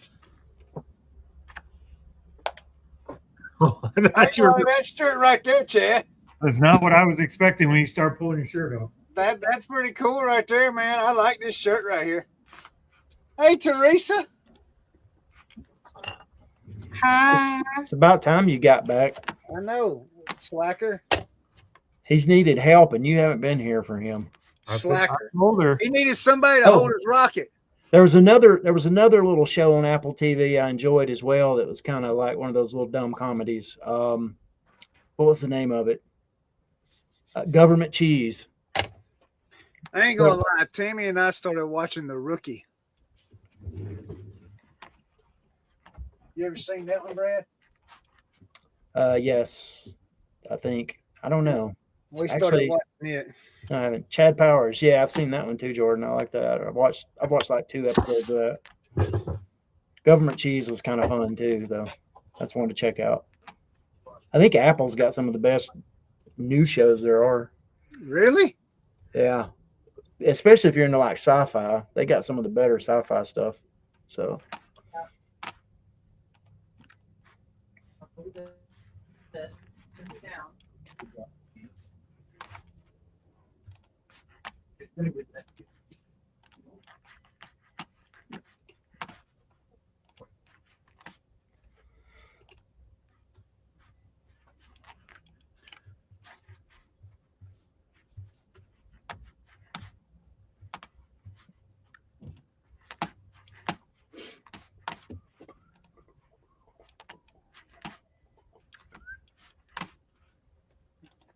yeah, me too, lag.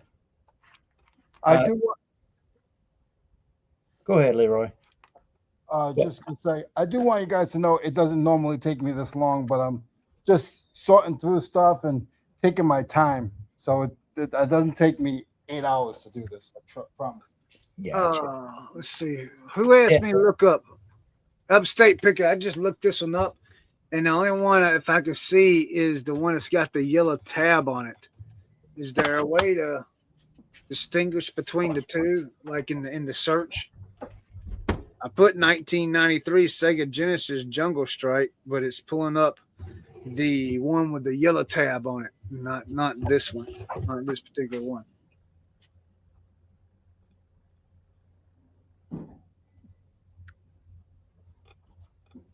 Oh, wait, there it is right there. $6.99 plus shipping.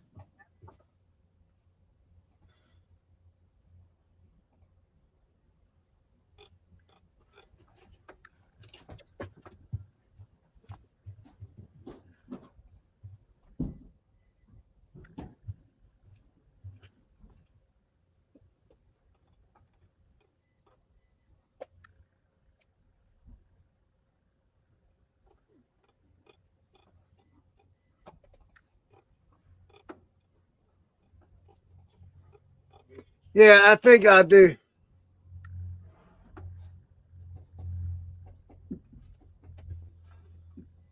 use Gemini for all of them. Okay.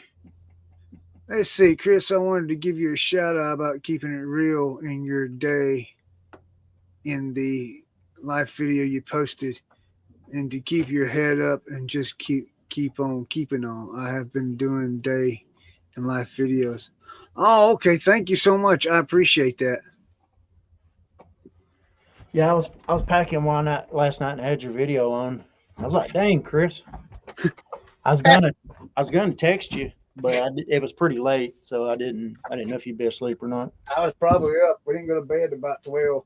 I was also gonna go remind you, you just missed like 4 days of work too, 4 or 5 days of work. That probably didn't help any. So you didn't listen to the whole video. I did. While I was So working. you missed the part about November and December being. Well, I knew that. That's what my I know January's slow. It's always slow in January. But when it trickled over from November and December, like when you make Corey, what did we figure out in the last 90 days was for me yesterday? What was that?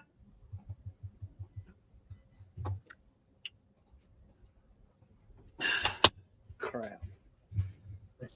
100. What'd you say? What was that total we figured up for the last 90 days for me last night? Like 4,000? Yeah, 4,000. So when you're only doing $4,000 in sales in 90 days, there's a problem there, you know. That's and you depend on a certain amount of income to come in, and that's not what you need. That's only half of what you got to have. Something's not getting paid. You know what I mean? Chris, you strike me as someone who's stubborn. Are you stubborn? I might be. I don't know. No, not Chris. So you just need somebody to tell you can't do it. No, I don't need nobody to tell me. I don't need nobody to. I mean, That's going to be my new method with you. I'm just going to call you up and tell you you can't do it. You need a job. Problem is, I can't do a job. All right, guys, I'll be slipping in and out here from here on out, but I'll be around. So, all right, man. Safe travels. All right, Brad. Take it easy, buddy. I'm still here for the moment. So you're not. Wait a minute. So you're not going to be on Thursday night? He Like said I he said, would know. it really depends on where we're at. Like if I'm in a spot where I can jump in, yeah, but there's a good chance I'll be somewhere in Arkansas. So who knows what the coverage is there. There you go, Chris. Yeah, I get that. So we don't have no one that can close the prayer out, huh? Well, you're a man. Unless we can get Brad to do a pre-recorded one. Yeah, I could do that. How you going to do that? You don't even know what the show's about. He knows you well. Yeah, I'll just make some stuff up. That's all I do anyway. So If not, we'll just have a double prayer the next week. That's all. yeah. Jeez. Brad, tell him, say next week we'll just have to have a prayer and an offering. Yeah. Yeah. There you go, Brad. That's your pre-recorded. Just go set Chris, up a goat or something. Chris, you need me to pre-record an intro for a love offering for you on Thursday. Yeah, there night? you go. There you go. That's funny. Mm-hmm. That is funny. Dustin. That's good, Leroy. Hi, Teresa. Brad. Are you still here, Brad? Hey, yes. I have the phone with me. I just got to go up there and do some stuff. So Before you go, he's got his rocket. oh, sweet. Ooh, he's got his rocket. Dude, I watched a video the other night, Corey, of some guy who was going to a Fallout convention somewhere in I'm gonna say maybe Nevada or Utah or New Mexico or something like that. There's there's like a town out there that's kind of the place where they have the like a Fallout kind of Comic Con convention kind of thing, but it's not as big deal as like a Comic Con. But people walking around in homemade power armor and stuff, it's kind of cool. That would be one heavy suit. Yeah, for real. I actually saw they didn't have power armor, but there's these guys that 3D print close to us, and they have a it's not a sci-fi convention or something in the town next to us occasionally. Like But cosplay. yeah, well, it's just a bunch of vendors, but people cosplay to go to it and stuff like that. And they have like the joust, they're not jousting, but they have all the medieval sword fighting and all that stuff there. But um, the inside, one of the 3D printer guys, he's all the time bringing like there's probably about 6 3D printer vendors that come and bring stuff, and everybody's got like the dragons and all that crap, you know. But this one dude's got like full size like Halo armor and Stormtrooper armor and all that stuff that he's made, and it's super cool, dude. It's I forget the name of the channel, but there's a YouTube channel where they actually made like a full suit of power suit armor. And yeah, like it was fully functional, the helmet and everything. yeah, That was really cool. yeah. It was not practical. They had to keep everything powered in the suit and make all the hydraulics and everything work. They had to put a gas engine on the back of it. Holy crap! So it was noisy as shit, but it was functional. I wonder if there's anybody out there that's 3D printed a pit box. A what? A pit box. What's a You know, pit the pit box is on his arm. Oh, the Pit boy? Boy. Pit boy? Pit boy, yeah, the pit boy. Yeah, there's files. You can download them and actually make them functional. I actually watched a video of the other night of a guy making one, and he actually had the LEDs. It had printed out a display and stuff, and had LEDs in behind it to light it up. Yeah, there's a enclosure that's a Pip Boy that you can download and print, and you put a screen in it with an Arduino, and you can actually make the whole thing functional. Sweet. Yeah. Now, when I say I watch this stuff, it's usually while I'm working, sitting on the couch on the laptop, and it's playing on the TV. So I have to see some stuff. Whoever does this work. Brad doesn't work. He means when he's watching his wife work. When Tanya's doing busy work, he's watching. Exactly. No, we got a ritual about 9:30. She goes to the bedroom to read her sci-fi smut, her fairy and werewolf smut, whatever it is. Beard King Picker knows what I'm talking about, but his wife reads the same crap. But she goes to read, and I just continue to I grab the laptop and start working on stuff. So Pac-Man. or go pack like I did last night. I don't know anything about that. 1981 Pac-Man. Whoop, whoop. So I have a couple of extra Arduinos around because we use them to make electronic puzzles and stuff for the escape room. And one of the escape rooms has like a terminal in it. The room's called Hacked, and I had to make a program that they have to basically hack the terminal to solve the clues in the room. But I have a few of those around, and those things, like you could build a full-on computer with one of those things. There's a lot of stuff you could do with one of those. So if you ever get bored, Hey, look, here's the original 1978 football game. How about that? yeah, what? It's like the first sports game on like the first football sports game. Yeah, the graphics on it probably look like those little handheld electronic football games they had back then with just Right. with the little blips on it. Yeah. Yeah, I watched a little bit of I can't think of the Macy Makes, but her other channel. I'm wondering why she decided to go into that. Just maybe some extra cash or something, or just for a channel. Or I wonder what the deal is. Well, I think her dad resells, and she's just doing it on the side for some extra income or something. She doesn't. Yeah, I can't believe she would need it because her channel's pretty successful. I know, and she's She gets sponsorships all the time, like good sponsorships. right, and it looks like she would just from the work side of the stuff she does with Etsy and all that, look like it would be more work than she can handle, honestly. I've watched all 3 of her reseller videos, and I just want to reach out and say, just stop. I'll be over. Let's fix it. like, everything you just said is wrong. Just stop. Maybe Having fun with it. Yeah, I don't know. You'd think if her dad resells, she'd probably know some of that stuff.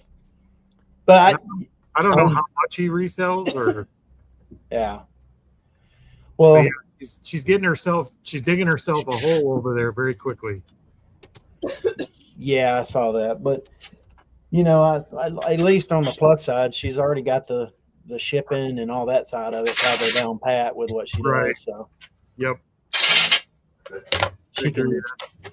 She's got the hardest part for most people. She already knows how to do. Yeah, dude, I don't know if I could go back to like doing the sourcing that way or not. I just, we've been working out of the same batch of stuff since September. What is So- that? Corey? Remember I was talking about the Raspberry Pis and the Arduinos. This is the Raspberry Pi that I told you we built that Facebook post creator on. Yeah. It's just a little circuit sitting under my TV in the house. I can get to it through a web page. I can just hit create posts and it'll create a bunch of different posts. You could change the prompts to create different types of posts. See, it just creates a bunch of different posts you could send over to Facebook. So if you want to run your Facebook,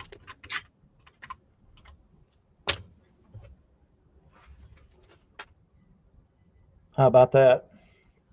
that's the one I was telling you about. You just a regular old entrepreneur there, Corey. The regular old ADHD haver.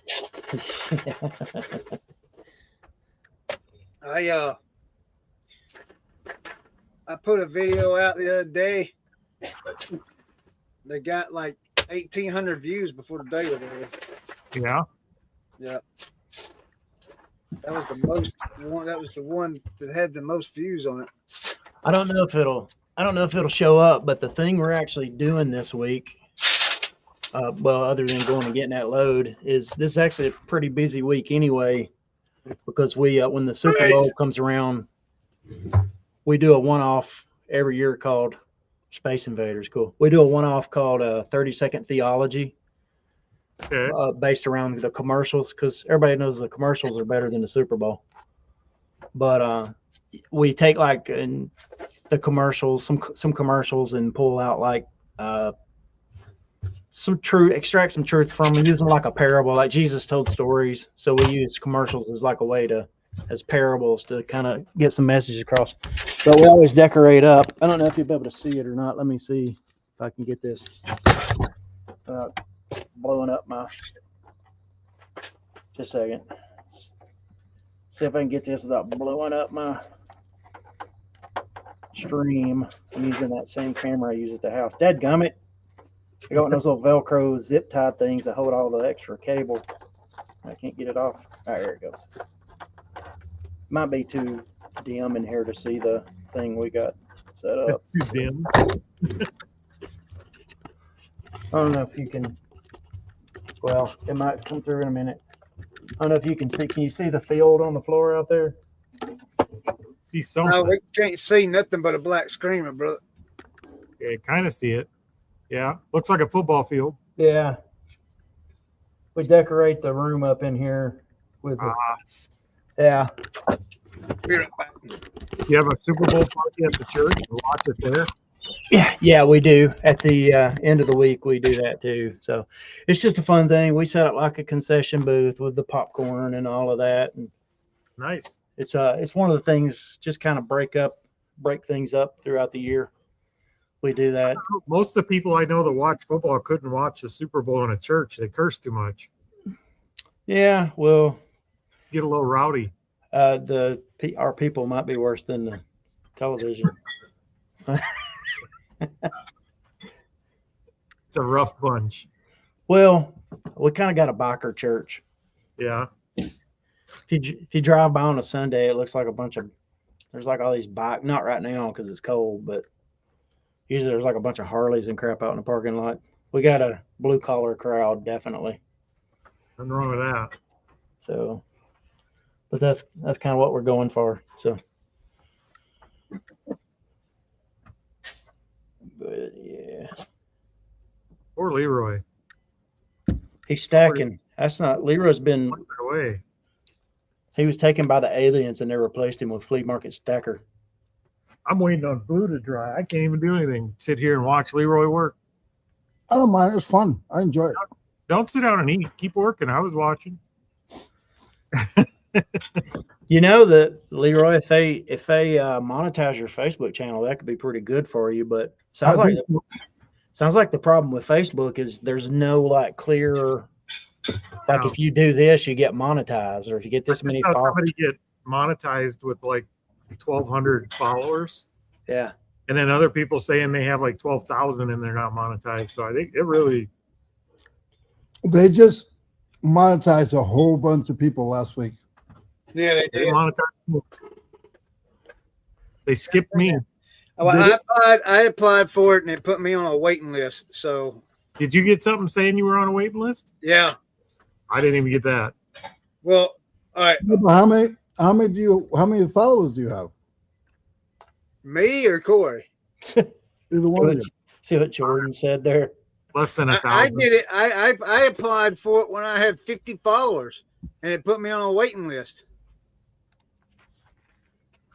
Now I have over 100. Like this week, this will be our first week of going live Thursday nights on Facebook. Let's see. We have 702. So less than I thought. All right, look, Corey, are you on the computer looking at it? Yeah. All right, here's what I want you to do this. Hold on 1 second. I'll walk you through it. Well, I did apply. Okay, can you not see where it shows you're on a waiting list? No.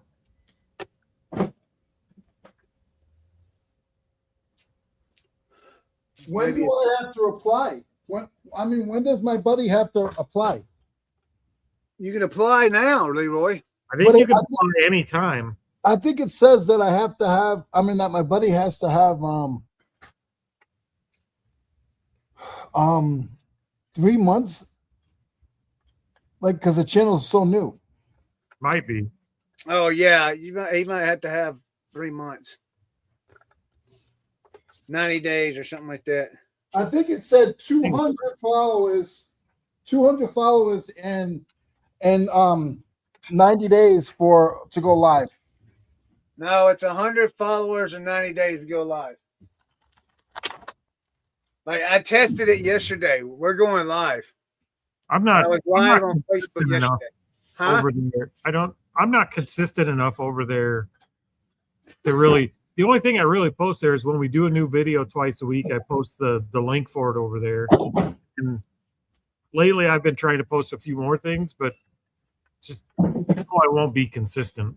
Yeah, I haven't posted nothing over there today. I probably will here after the show. Got a couple things I want to put on there, but I And have I'm to make, definitely not making short form content on Facebook.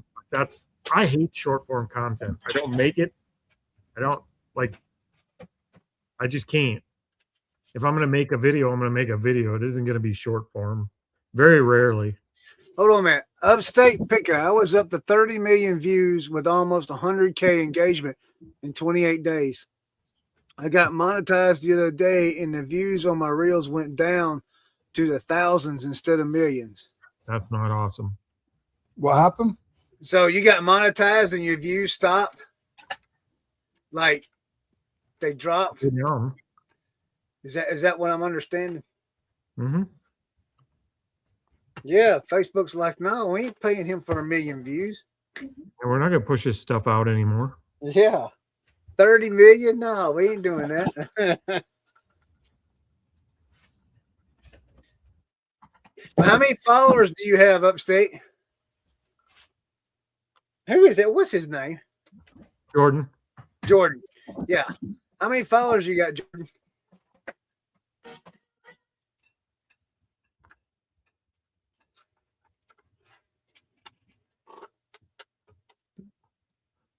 Payout sucks too. 40K views on a reel posted January 30. You made $1.07. Yeah, you have to get some really widespread views. Still probably better than YouTube pays, but 12K followers. Wait a minute. You got $1.07 for 42,000 views? Oh, 121K, not 12K. It's on his automotive page, not a picker page. Oh, That makes sense. I seen a video from Josh. He posted one the other day and he's got pictures with it and talks about how he did something and he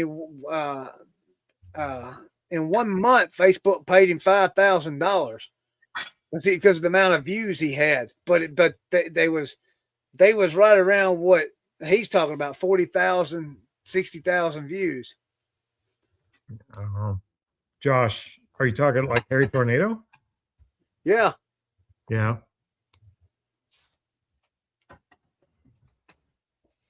Gonna record and post everything. See what happens. If we just get 20 peeps to come and whatnot, I'll be happy. 2 chicks resell. He's selling his soul. I don't know. The Ray-Bans sound like a good idea until you realize they only record up to like 20 or 30 seconds. And then I just. Wait a minute, what? I've seen full videos with Ray-Bans. How are they doing that? You don't. Not unless they're taking 40 videos and stitching them together, you don't. Because right now they only record like 30 seconds. That's it. If they would let you record longer, it'd probably be worth it. 3 minutes now? Well, that would be good for short form. That would be good for short form. Especially if it's 3 minutes, not 30 seconds. Yeah. 3 minutes might actually be acceptable if you're doing short form. Do you know how much I can say in 3 minutes? Yeah, I do. I do. I'm familiar. Yeah, wait, Corey. Well, you asked. Well, but they won't see you. What are you going to do? Stand in front of a mirror? No, you don't. You do videos like where you don't have to show your face. Yeah, you just take a video of you looking at something. Yeah, talk about it. Hold it up. I don't know. The short form, I just struggle with the short form. If I'm going to take the time to record it and take time to edit it, it just seems like, what's the point with short form? Well, I'm going to tell you, I think the whole thing is really consistency in any of it. You know what I mean? So and whatnot. You got to be consistent. You got to every day or every other day, same time, all that, and be consistent. With eBay, you got to be consistent in listing all the time. With YouTube, you got to be consistent in when you do your videos. You know, whether it's certain days at certain times every week, or it's one every day or whatever. With Facebook, you got to be consistent with posting 5 or 6 posts a day on Facebook. Same thing with TikTok. You got to be consistent in posting 10 to 15 videos a day on TikTok in order to get anything. So, I mean, if you got so many different platforms and so many different things you're doing, there's no way to get it all done in one day. You know what I mean? So you gotta narrow it down to something. Chris, this is your favorite bin. What is that? Twongs. Oh, yeah. Leroy's selling twongs. A whole bin of them. I don't think it's very doable to try and be consistent and everywhere. That's very difficult to do. Right. Well, I have started taking videos. I'm not going to be doing reseller content on TikTok anymore. It's just going to strictly be my gaming thing over there. Were you on TikTok? Huh? Were you on TikTok? Yeah, I'm still there. I'm not. If I post anything, I do. If I don't, I don't. But I'm taking all my posts off of. Not off of TikTok. I'm downloading them and I'm putting them on Facebook. I'm working on putting all those on Facebook. So there's a lot of stuff that's coming up that's really old stuff to me. When you could tell that it's older video stuff. Why do you think Facebook is doing so well right now in terms of monetization? I don't know. I think it's because they're trying to draw people back to the platform. Not that a lot of people's not already there. The thing I read somewhere was that it's an effort. They're trying to find some way to get some of the TikTok crowd there, get the younger people back. because Facebook's kind of an older platform at this point. So I wondered if it was that or if it's they're trying to feed data into their AI. both probably. Why both things can be true. Yep. That But was the first thing I thought. Is maybe they're trying to feed their AI. And if that's the case, I feel sorry for Meta's AI because the stuff people are posting is just hot freaking garbage. yes, it's nonsense. Rage bait. Yeah. I don't know. I was listening while I was up there working. I was listening to you guys chat about the platforms and the different things. Chris, I was listening to you talk about all the different platforms to post on and stuff. I think it's one of those things. If you're creating, like, let me ask you. I'll ask you this, Corey. The question: if you are doing what you're doing and all this on, YouTube, Facebook, whatever, and then if you were to see something really start popping off, and there's like some momentum there, is that something that you would divert attention away from other things to like lean into that? Nope. Don't think so? No, I wouldn't. I just in the 4 years we've been doing reselling, I've seen TikTok explode and people chase that. I've seen YouTube explode and people chase that. I've seen Facebook explode and people chase that. It's lunacy. Like you don't build a business knowing that it's going to shut down in 6 months when the platform says, okay, we're done paying, and then go do it somewhere else. Yeah. Well, I just can't see doing that. If I was doing YouTube for the money, I wouldn't be doing YouTube at all. We make more with Promo Nomo right now after 2 months of being live than YouTube pays us in 90 days. Right. Like, YouTube just doesn't. Content is not somewhere we're ever going to make a bunch of money. I know everybody sees like Jocelyn and Harry Tornado and Commonwealth Picker and stuff like that, but not everybody can be a Michael Jordan in the industry they're in. I mean, that is a That one. also goes back to Corey, what you told me last night of when they started their channels and then the time they started it. Yep. If you started your channel and went through the pandemic, you got a huge boost. There's nobody would argue that, not even them. But also, just not everybody is going to be a huge superstar. And I know that's kind of the age we live in. Everybody wants that. They're vying for that attention, but it's like all these parents with the travel ball kids. They invest all their time in it because they think their kid's going to be the next Michael Jordan, and he's not. They'll be disappointed when they're 18. He's not. No. I would never tell anybody don't try if that's your aspiration. Like if you want to be the next Jordan, maybe you will be, but just know what your odds are. Not everybody gets to point you need to take. So I will counter, but before I did that, that was kind of the sports analogy for a non-sports guy. Yeah. The question really was, if you saw something start like happening, like for example, us with Playmobil, it wasn't something I tried to get into, but whenever I saw some momentum in that area and some things kind of happening, it's like, okay, well, what if we put more effort into it and more inventory into it? And it's like, and it just, that paid off. And so you just keep doing it more and more.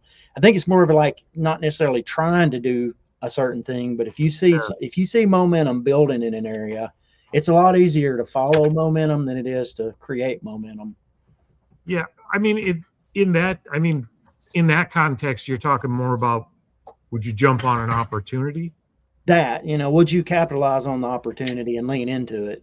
Yeah. It depends on the opportunity. Like there's a lot of opportunities I won't chase, especially in the reselling, in the question of reselling and content creation. There's a lot of opportunities I won't chase because you could see just by watching them, they're a short-term thing. This Facebook payout, that's a short-term thing. It's going to go away. Nobody knows if it's going to last a month or a year, but it's going to go away. Well, and here's where I would counter just a little bit.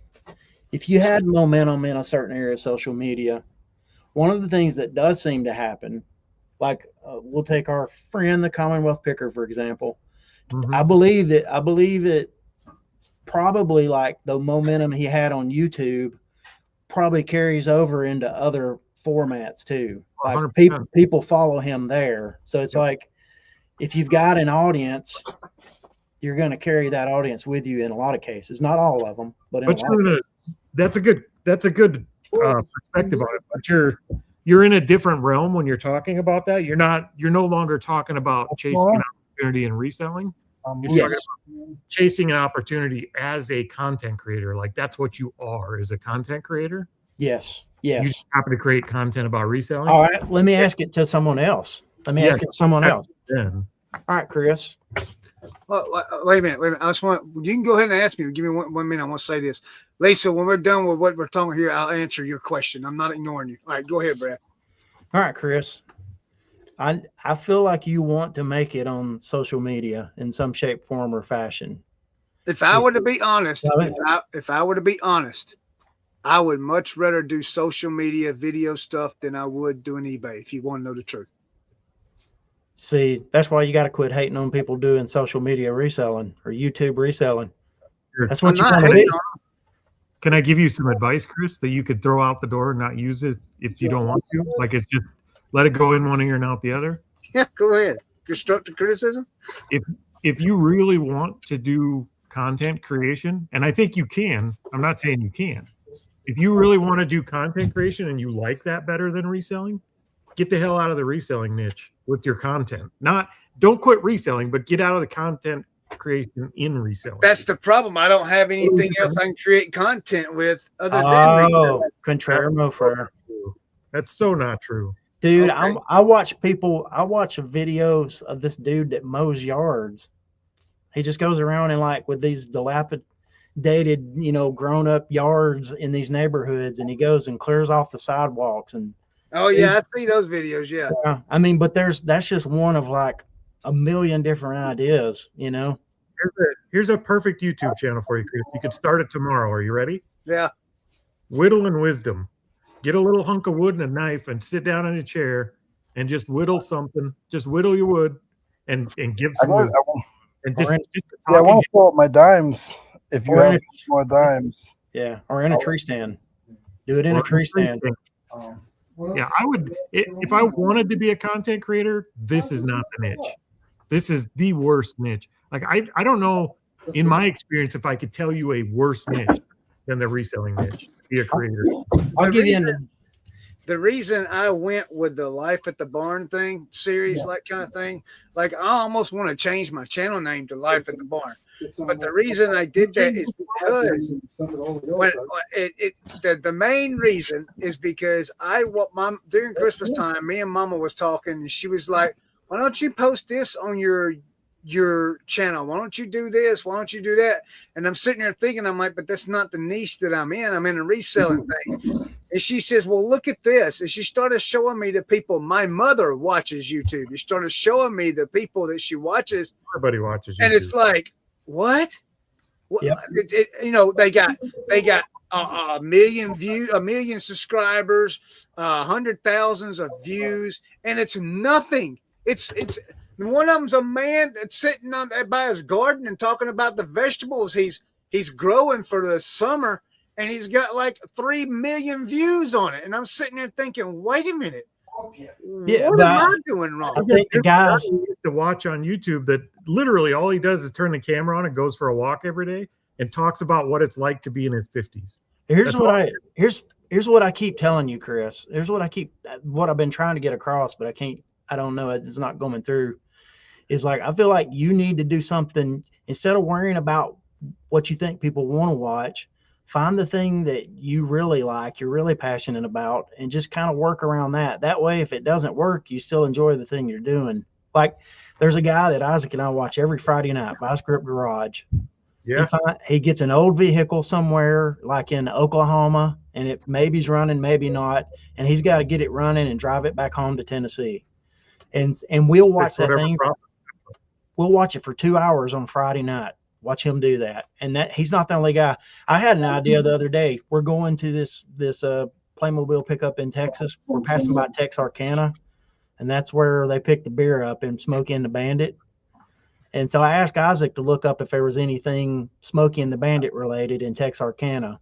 And he saw that there's actually like once a year or once every 5 years, I think it is, there's actually, you can be a part of a convoy that goes from Texarkana to Atlanta via the route that Smokey and the Bandit supposedly would have gone on to get there.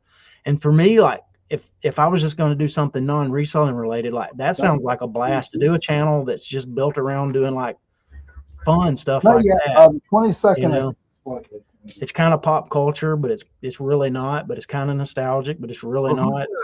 Who's the reseller that switched his channel over to he just started going fishing?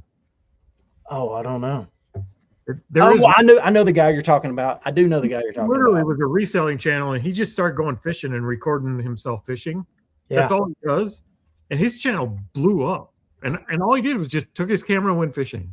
See, and I started a about 3 months, maybe 2 months ago, 3 months ago. I can't remember, but maybe a little bit longer than that. And TikTok, I started an adventures with Buck. And that's what I did. I posted my fishing videos on there. I did live fishing videos. I did other stuff. Well, the lives aren't going to grow you a channel. That's No. tough to do. But No, I did the lives on TikTok because you get paid on TikTok with a live. Yeah. I'm not even being like facetious when I tell you, you could literally go out and do an orange juice review channel and do better than reselling. You could just buy a different brand of orange juice, taste it, and give your thoughts on it every day or once a week, and it would blow up bigger than a reselling channel will for 99% of the people that try and do it. It's just not, reselling is just not where you want to be if you're trying to be a content creator. Now, there are exceptions, like I'll grant that, but it's like this is not the field you want to play in. It's honestly, it's a lot like Nashville and well, just Tennessee in general. It's almost a joke, but like if you go to Nashville, you could just throw a rock randomly in a crowd and hit a musician. A very talented one. A very, very talented one. And he's going to be someone you'll never, ever hear of because there are so many of them there. Chris, I think it was you I was telling the other day, if I was going to do a reselling type channel and I wanted to actually be a content creator and get serious about content creation, I think you have to find a formula for doing your videos that are repeatable to where you're not coming up with topics and talking about the same. How many times is somebody going to hear about promoted listings and international shipping and all that dumb shit? Like you're going to hear. We've been doing videos for 4 years. I'll bet we've done 20 videos on every topic. And see, and that's the other problem. And I agree with you about the niche. You know, that's the one big problem I find with this niche is I find it hard to make the videos because you're saying the same thing every other reseller YouTuber out there has said. You're posting the same thing either. So what sold or what you're finding now. Now the yard sale videos, they can be different because you never know what's going to happen on there. You know, flea market videos seem to do pretty well. The storage unit videos do well because you just never know. But this other what sold stuff and stuff like that, it's the same thing. The educational channels is the same exact thing. And I think maybe that's my problem is I've been sitting here like, where's the rest of the stuff? You know, why aren't anyone talking about the rest of the stuff that goes on? Like, for example, the video I put out yesterday. I mean, nobody puts out what I put out yesterday. Well, you mean to be honest with you, Chris? Huh? That video does good for a couple of times, and then people grow weary and won't watch that. Yeah, you're right. I agree that. Yes, you're right. Hey, Picker just said here, his ephemera videos do better. Mine too. The ones we do on ephemera off of Grams and Pops for the Stereo View store, those videos do better than any of the videos we do for the most part. But I gave you the formula on the phone the other day, Chris. If you want to do reselling, pitch it to a non-reselling crowd. The channel I talked to you about, if I was going to do another one, it would be that one probably. Go find a mower on Facebook, fix said mower, sell said mower. And the video is evergreen because you're saying we found and we're fixing and we're flipping a 1989 Snapper lawnmower and that's your title or whatever. That video is evergreen and that audience is massive compared to reselling. Some resellers will watch your video because of what you're doing, but it's more about the mower content than it is the video. And it's you never have to think of what your next video it is. Your video is the same on video 1 it is video 200.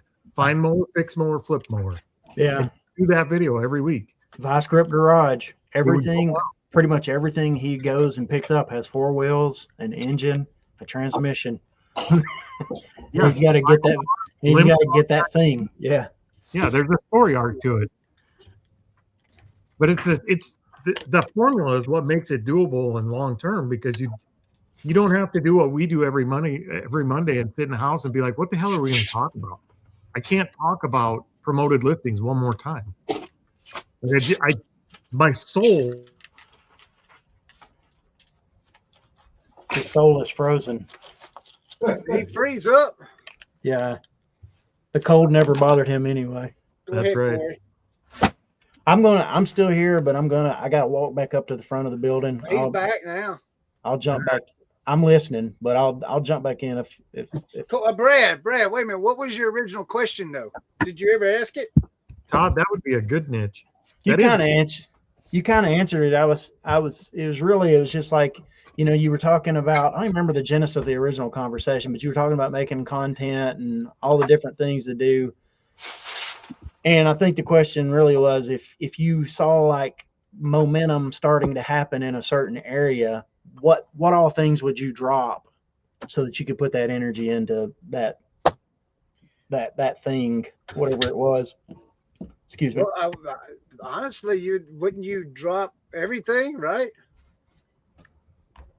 I think Corey kind of answered that on with his thinking. I kind of, it's like a hybrid. I agree with that, what he said. I wouldn't pursue something to the detriment of everything else necessarily. Really would depend on what it was. Like I'll give you an example. I see a lot of guys are like with TikTok shop. Is that what it is? Or yeah. It's like people are making bukus of money doing that. And I've got nothing bad to say about it at all. But personally, that's not something I think I could do regardless of how much money it makes. I just couldn't do that. Like that's not who I am. I can't do that. So it's just another type of reselling. Yes, but it's not the kind that's not the kind that I could do. You're interested in, right? I get like that. I couldn't do it. I could not do that. It feels weird to say that like the content creation is not like, I wouldn't say I'm not interested in it, but if I did it, it would never be in the reselling niche. And it sounds weird that I'm saying that because I'm a content creator in the reselling niche.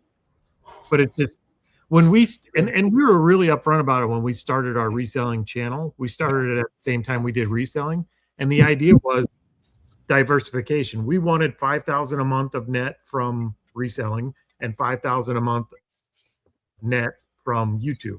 It only took about 6 months to figure out that was not going to happen. Yeah, like that was just not. That's not feasibly going to happen for us ever. We're just not that entertaining.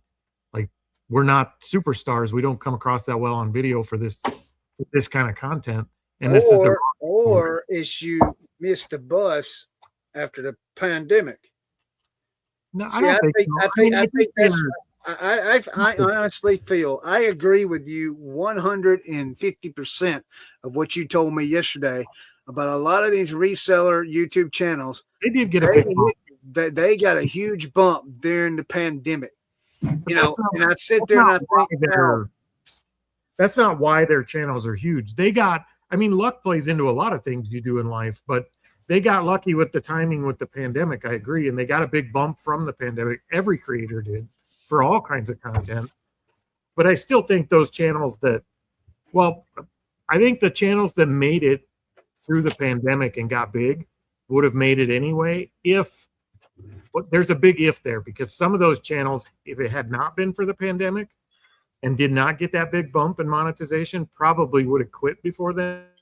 But because they did get it, they stayed consistent and carried through, and now they're big channels. And that happens every day though. That's just life. Yeah, I get it. All what solds hold us back, Lag?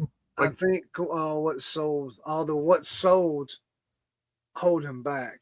They might. I don't know. All right, I don't know what the formula is. I got to answer Lisa's question. Let me go back up and read it again. I didn't want to.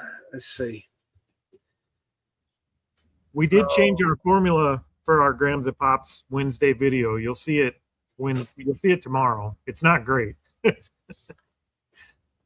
All right. So Lisa, okay. So I will say this.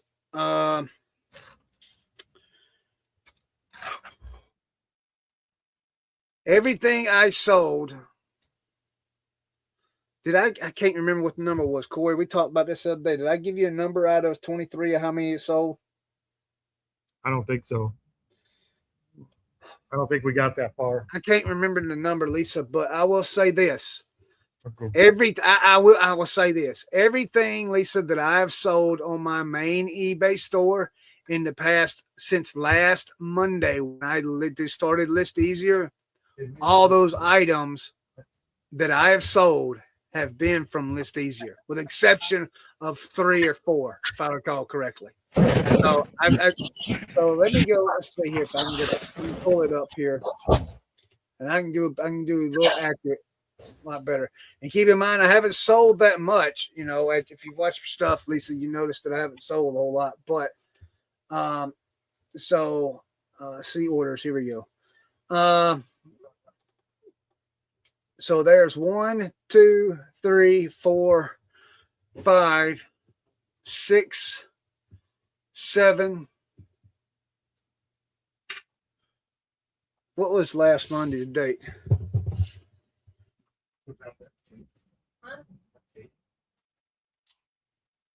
Let's see here.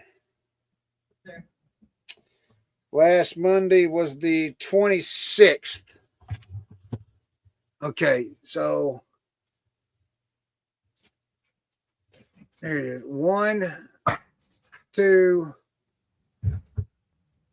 3, 4, 5. 1, 2, 3, 4, 5, 6, 7, 8, 9. Okay, Lisa, I sold 9 items since I started List Easier, and out of those 9, 5 of those was listed with List Easier in my main clothing store.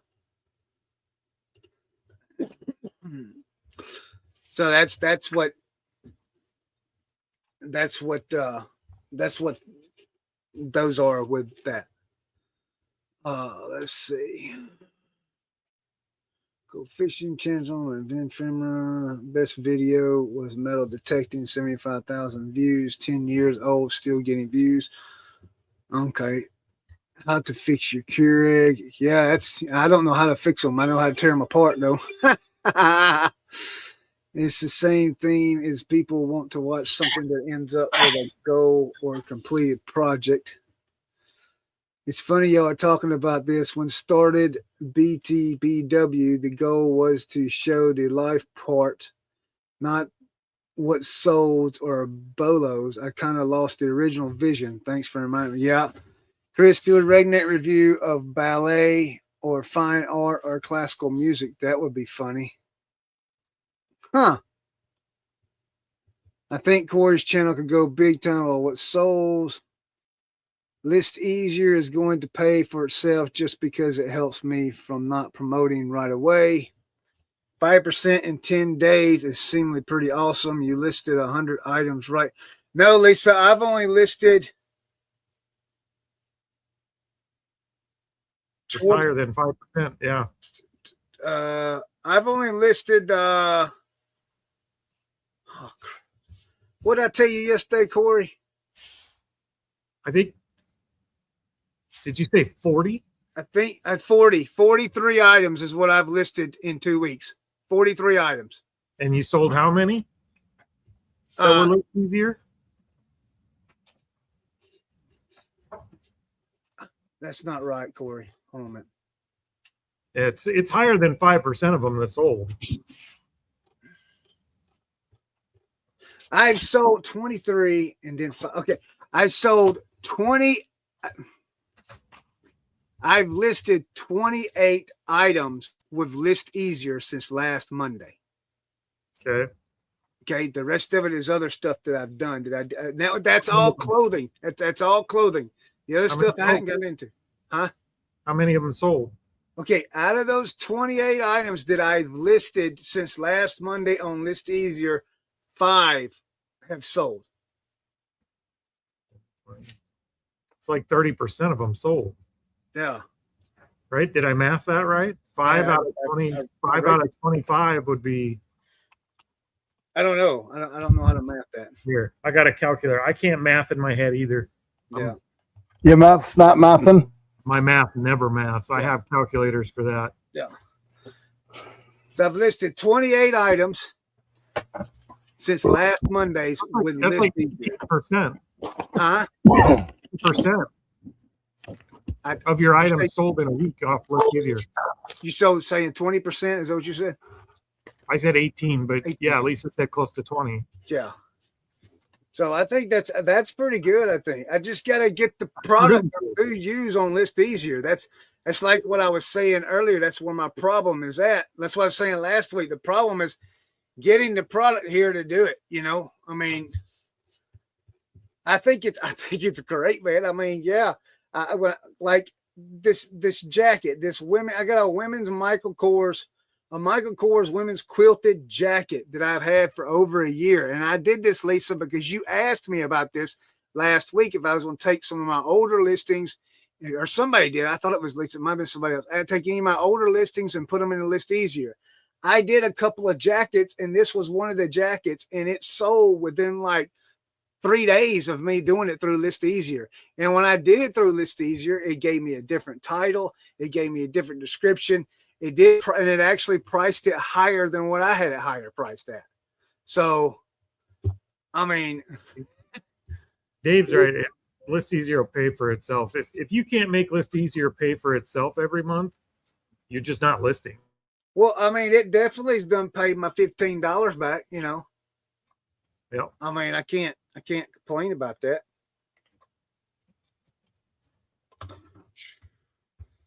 That is for sure. Yeah. All right. So what channel are you going to start, Chris? I feel like we went down a content creation. That's what you seem passionate about. And I do. I like fooling with the video stuff. I really, really do. But I gotta do something in order before it can take off. You know, I'm not going. I'm being completely honest. If my YouTube channel would pay what I need to pay each month, or if Facebook would start, if I can get monetized on Facebook and it would start paying what I need each month to make my bills, you bet your bottom dollar, man, I'd be selling out of everything and I'd start doing that. Even channels that are fairly well established don't make enough to where they're paying the bills most times. I mean, we've got you know my numbers. I mean, surely those are easy numbers to get on one of them channels. My channel wouldn't pay your paycheck. Your channel wouldn't? Wouldn't even come close. No way. Nope, it wouldn't. Not even close. We get about 220, 240 every month. It just doesn't pay the bills. I think you need to get into a niche that you enjoy, and immediately, before you get monetized, immediately start looking for sponsors and affiliate opportunities, because the ads is the lowest form of YouTube or monetization. If you get into a good, like, look at Macy Makes, we were talking about earlier. She's in the 3D printer niche. She's probably had 9 different printers that are $500 to $900 printers sent to her just to review them. And she gets paid for the content and has an affiliate link, and then she can sell the printers. Like, the sponsors are big. So if you get in the right niche, you're going to get sponsors. You're going to get affiliate opportunities. Like, if you're looking for YouTube to be the money maker and you're planning on the advertising money, that's just not going to happen in most niches. It will in some. I mean, the advertising money's not bad if you get the right niche and the right audience, but that should be the least you ever make on YouTube. Right. And see, I'll be honest with you too, after saying all that, you know, and you tell me that, I mean, I say that because of the position I'm in right now. Reselling is just not doing what it needs to do for me right now.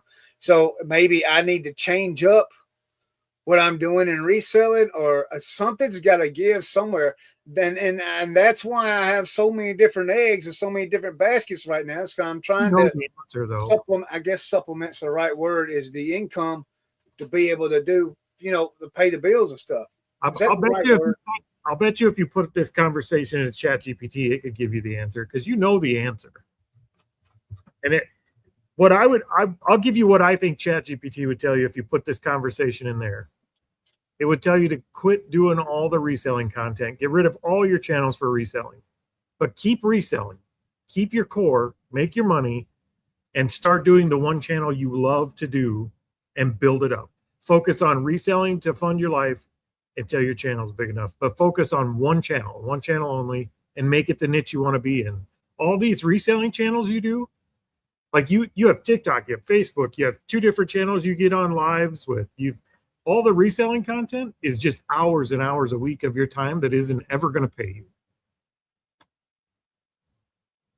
And it's hard to hear sometimes, but that's the truth of it. You know it as well as I do. It really is. Yeah. I mean, the one redeeming value that reselling content has for us is that it does kind of get you into the community. You get to talk to people you would have never got to talk to before. And I love that part of it. That's the only reason we still do it, because it gets you into the community. It opens doors that wouldn't have opened before. But if your goal is not to stay a reseller, if your goal is to do the content creation, I think you got to get serious about it and just do it. What are your thoughts?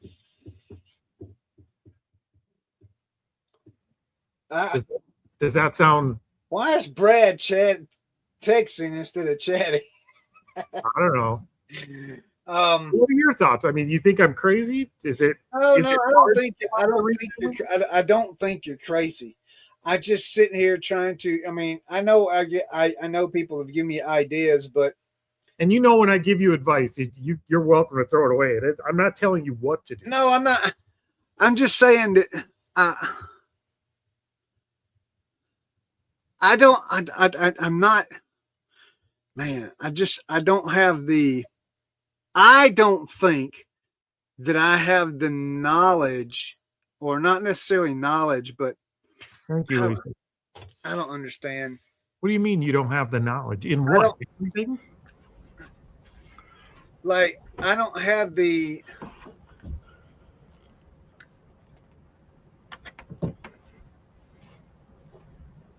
Okay, I don't have the ability to come up with ideas to make videos up every day, except for what I'm doing right now. Like I'm doing reselling, so I can make videos about reselling, even though, yeah, it's a bad niche to be in, and it's the same crap over and over and over all the time. But I don't have the ability to come up with other ideas unless those other ideas are somebody else's idea. Does that even make sense? Because I feel like I'm copying. If I do a video on fishing, because somebody says, "Oh, do a video on fishing," now I feel like I'm copying somebody else's idea, or what? Do you understand what I'm saying? I guess it's one of the things I want to be unique, but at the same time, it's kind of hard to be unique when you do video stuff. No, imposter syndrome. Yeah. I think the reason like we threw out fishing and other stuff out there is because that's the stuff that you light up about whenever you talk about it. Yeah, I like fishing. I do. I mean, being unique doesn't mean you're not going to do something that somebody else isn't already doing. Right. You could do something that everybody else does, like literally copy their format 100%. You're still going to be unique because you're Chris. Yes, but see here. This is something that's crossed my mind.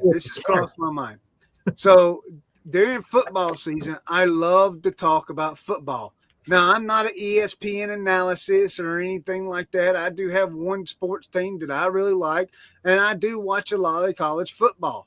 And I actually thought about maybe starting a sports talk show on college football with somebody else, but I don't know who else to start it with because I don't know. But is your goal to start the channel with the idea that you want to monetize it and make a living on it?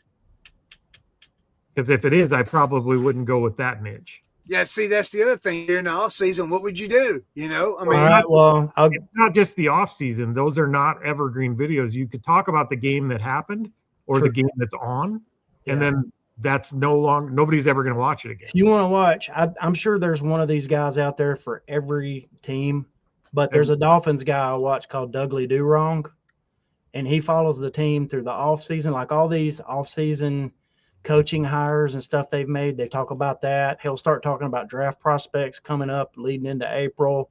He'll talk about what happened at the combine, what happened at the Senior Bowl, all these things they're doing to, look at players coming out of college. And it's a full-time thing. Then he'll start talking about, the mini camps, the OTAs that they have getting ready. Then he'll talk about training camp when fall comes around or when back into summer comes around. Those could be good channels. They're just, you But don't have to watch every ability. Corey's right about that, because here's the thing. If I don't watch Dudley's channel, like if I'm, for some reason, I don't have enough work to do and I don't get around to his channel, I will never go back and watch his stuff from 3 days ago because it's already outdated and the team's moved on to something else. So it's like, if I don't watch the content about the things that happened that day, I've already heard it somewhere else and I'll never go back and watch that content. If you're doing what sold videos in the reseller niche or topic related videos, like the promotions and all this stuff we talk about every week, if you're doing those kind of videos, they're only relevant right now. The average video life for most resellers doing that type of video is literally like 48 hours. You get your views, then they're gone. Nobody goes back and watches the video. That's why I think Kevin's new channel, the collections thing, it's probably going to outlive any of the content he does with the other stuff. Yep, I think it will, because they're evergreen. They're always going to be. What's Kevin's new channel? He's talking about like top 10 VCR tapes, and like he's doing those type of videos, evergreen videos. Collections, Commonwealth Collections, is that the name of it? I think so. It's just about different things. He did one on Smurfs, collectible Smurfs. He did one on collectible trolls. He did one on Tupperware. Well, like Lisa said, show somebody how to tear down a certain model of Keurig. That video will live on YouTube forever, and it will always get views. Yeah. It may pop off a year from now, but it will always get views because it's evergreen. That Keurig is always going to be torn down the same way. Osborne to Thrift, Buck. You probably remember a couple years back, he was talking about there's some printer that sells really well that you can take pieces off of and part out. Yeah. I bet people are still watching that video of how to part that out. We still get views on our Barbie video, how to identify Barbies. And that video is like 3 years old, and it was a bad video. And it still pops off about every 2-3 months, and we start getting views on it again. But it's those type of evergreen videos, and you can only do so many of them in the reselling niche. There's only so many topics, unless you're very creative. And we have weeks where we're really creative, and it's easy to come up with a topic, and we have weeks where you just draw a blank. Like, what's our topic? What you're talking about there now, that reminds me. So, yeah, you're right, Chad. Back when I first started YouTube, when I very first started, I had a channel called Adventures with Chris, or Buck Mountain Adventures, or something that nature. It's Buck Mountain Adventures is what it is. All right. So in that YouTube channel now, I did, when I first started, it was reselling content. I was going to say that channel was all over the place. So you know which one I'm talking about, right? Yep. So I did a review on a Sand and Sun resort in Myrtle Beach 2 years ago, and I still get views on that. Now it's only up to 2,800 views, but just like, here's another one: how to change a headlight bulb in a 2006 Toyota Tacoma. That was 3 years ago, but it's got 1,400 views. Now imagine if your channel was actually on topic for either of those topics.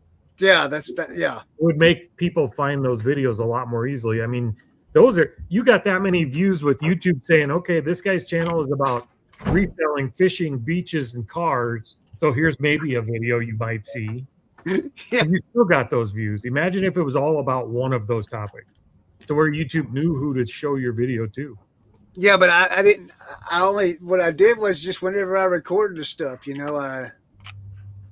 just whenever I had to work on the truck or whatever I was doing, I would record it, I mean, I even got one of our air show on here from 9 months ago. It's got 709 views on it. Yeah, and YouTube hates that. You can't do multi-niche topics and just kind of record whatever you want. As much as it would be nice to be able to do that, Yeah. YouTube is not going to show your videos out. That you have to. YouTube has to know what your channel's about. And if you look at that, just take your video titles for the last 12 videos and dump them in GPT, or Gemini would be better, and ask what this channel's about. And if Gemini can't tell you, neither can YouTube. Ooh. No, do not. Ooh. That's what you call a cold case type of channel. Yeah, we won't be doing nothing like that one right there. Yeah. So, I mean, what would do you? Okay, if I were to do one, do you think I should just start it over brand new, 0 subscribers, and just start and go? No, I'd convert one of your channels and just stick with it and get rid of everything else. Or just put it on. I'm not saying go delete your channels. I'm just saying put your focus where you want to win. Yeah. I mean, you don't want to win the Super Bowl and then go practice basketball. Lonnie's packing video was a garage sale channel, right? And then it went to the RV thing. Yep. And now it's back to reselling adjacent / packing videos. And I'm sure a lot of people dropped off, but you don't have to try to rebuild something from scratch there. I feel like I'm talking Chris out of the reselling niche. I'm not trying to. I'm just saying if that's what you want to do is be a content creator, yeah, that's the niche where you can enjoy making the video. Honestly, that's the reason I kind of brought it up, because I feel like Chris, I feel like you do want, like, the way you talk about content creation. I think that's something you would really rather do that than reselling, honestly. But reselling is what you're doing, so you're talking about it. Yeah, I mean, I love making content. I do. I love it. I mean, you want people to see you, don't you, Chris? Yeah. I want to be noticed. You want the attention, don't you, Chris? Yeah, I want the attention. I didn't get enough attention when I was growing up. I couldn't be more opposite, Chris, because I don't enjoy the attention. I don't have any desire to edit videos every week. We do it because there's some benefit there with the community, and we do enjoy that part. That's why we keep doing it. But I like the reselling better because it funds my other businesses. I can very quickly turn over $5,000 and go invest it in starting a new business and ramp up a new business fairly quickly. And that's what we use. I mean, we pay our bills with reselling, but that's what we use reselling for. It's like having your own ATM machine. I could quickly just ramp up, take my money, start a new business. And it's one of the only things you can do that with. Well, I feel like, I do feel like that. So, I mean, it's no secret that I guess you could call me a complainer, because I complain about all kinds of stuff. You should start a cooking channel and just rename all the utensils like silver tongs and. But I mean, it wouldn't be hard for me to be I don't want to say heck and Steve, but and anything like that, because I definitely would not be using the language that he uses. But I'm just saying it wouldn't be hard for me to watch reselling content and be like, "Are you kidding me?" I mean, and that's just my opinion on something. I mean, it really wouldn't be hard for me to do that. But I don't want to do that. I don't want to do that. Going back to Pegasus and talking about that thing I was talking about earlier with the momentum thing.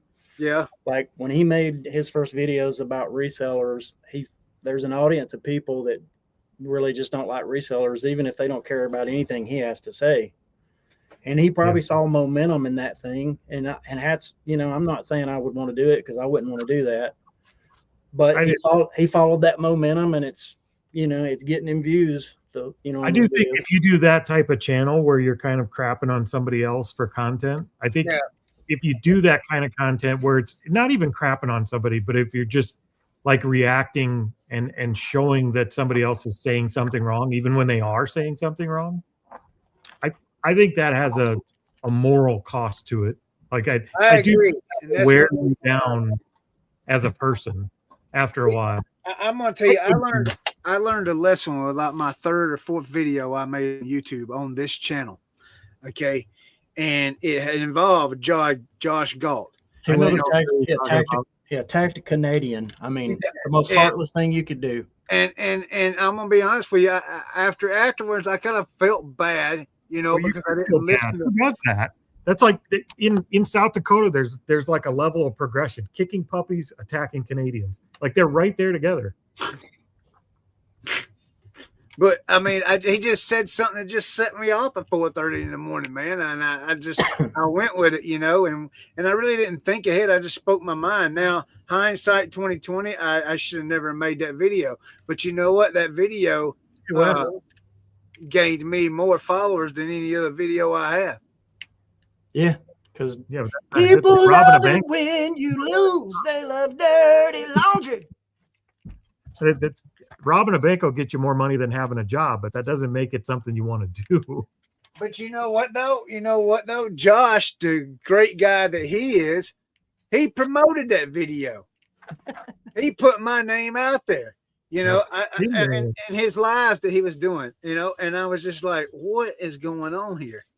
And of course, his crew come over and I got reamed. And I even had a conversation with Kevin about it. And Josh said, "Do it again, Chris. Do it again." Yeah, and Kevin told me. Kevin says, "Look, here's one thing for sure in the YouTube world: if you can't handle what comments are coming at you, you don't need to be doing it." And that's when I learned real quick, fast, in a hurry. Yeah, You better have tough skin to listen to what people's got to say about you. Yeah, comments are crazy. Yeah, I don't even think they're real, man. They don't even seem real. Most of them aren't. I mean, there's a lot of bots out there. what blows my mind is I'm just talking about gall. the people even making them. I don't know, man. Like people say stuff they probably never say to your face. There's always those 2 or 3 people. Oh yeah, I guarantee I read some comments on Corey Teresa's videos that they would never say to Teresa in her face. I guarantee that. That's our good buddy Frag Slap. The funny thing is he watches every video. He's like our biggest fan. So I'll take it. Come on. He never misses a video. Oh my goodness. He's good. Yeah. We're going to be friends. He just doesn't know it yet. Oh, is that what it is? He doesn't know it yet? I'm telling him, but he don't believe me. Yeah, you got to have thick skin if Frag Slap finds Corky Picker said, I remember there was a podcast that ripped on a bunch of resellers, and that was the last video they made. Honestly, I think that was Lonnie and Thriftmine and Justin. Yeah. Cancel this podcast? Yes, that is the one. I think that's probably the one he's talking about. They ripped on a bunch of resellers and quit. They got went down the drama road and it didn't work out. Oh no, I've said too much. I say that from the point of never having seen it, so I don't know for sure, but that's what I was kind of. I saw it. It did it. I think they might have been a little have a little bit of libations to go with it. A little what? They were a little bit, probably a little bit not drunk but just a little bit buzzed when they did that video. It was a Scott video. Probably be a little more honest than they probably. It was 2 guys. 2 guys. Yeah, I know the one with Lonnie and Ryan and the Reseller Clickbait podcast. That one sucked. Yeah, those guys. Which one was you on, Corey? The Reseller Clickbait one. Yeah. I thought that was the retired. What was that one called? Unemployed for a living? Yeah, unemployed for a living. Yeah, I like that podcast. I would have done that podcast for years because it was just we picked a different business. Yeah, that's what did I didn't get a chance to watch that one. What did y'all talk about? That was it. We would pick a different business every week and we would just talk about that business and kind of dissect that business. And I was way more interested in that topic than Ken was. So it just didn't hold. It kind of got stale really fast. Well, why don't we talk about that here? I don't know why, because that's not what this channel is. I don't know what the hell this channel is. It's just supposed to be my therapy channel. It's Reseller Therapy. Yeah. Clickbait was the worst. The longest running, least viewed podcast. Was it really? Oh, we didn't get many views. 100 or 2 views per video. Well, that's what we get. Yeah, but we were professionals. We expected more. Oh, You could go down that road, Chris, but I think criticizing is always way easier than creating. But no, I don't want to criticize. But I think creating is way more fulfilling. Yeah, I really don't want to criticize folks. I really don't want to do that. I don't think that's just not. That's not me. You know what I mean? I mean, I complain. I do. I complain about a lot of stuff, but I really do think if you found a niche that you enjoyed and then you took the time to find a formula that worked for every video, so you weren't trying to come up with video ideas, to where every week when you were going to record, you knew exactly what you were recording ahead of time before you ever thought about it, and just did it for 6 months, I think it would be bigger than all your reselling channels put together.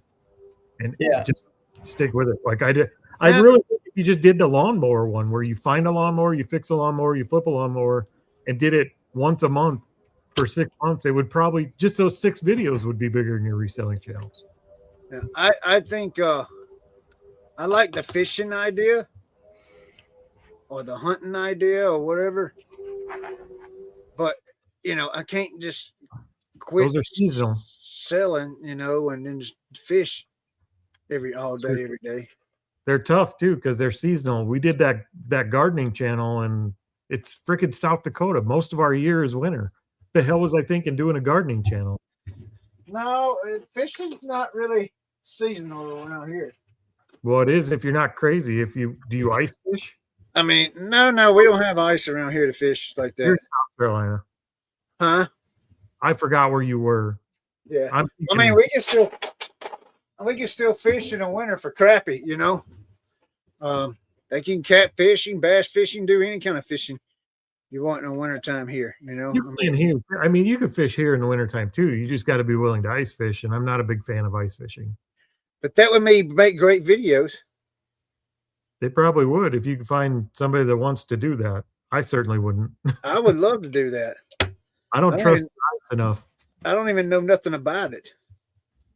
I know if you fall through the ice, you die. That's all I needed to know. Corey, you could die walking out of your house, man. It's not you that's going to get yourself killed ice fishing. It never is. It's the jackhole that wants to drive 6 feet from your shack in a F-350 when the ice isn't thick enough. Those are the guys that get you killed. You don't have any control over it. So, right. I mean, around here, there's always somebody driving on the ice, and they drive right by your shack. And a lot of times they just shouldn't be on the ice. They pull a vehicle out of every lake around here every year. I mean, but see, with a fishing video, what would you do? I mean, like, all you doing is recording yourself fishing. I mean, there's no topic there to talk about. Well, go watch them. But that's what you have to do is go, like that other reseller that started fishing. He's like casting. He's not just sitting with a pole and a bobber or something most times, but he's just chatting while he's fishing, and he's catching some fish. And he was just doing them live for a while, but then I think he started putting the videos up. But his video did really good. Huh. Or videos. His channel kind of took off when he started fishing and quit talking about reselling.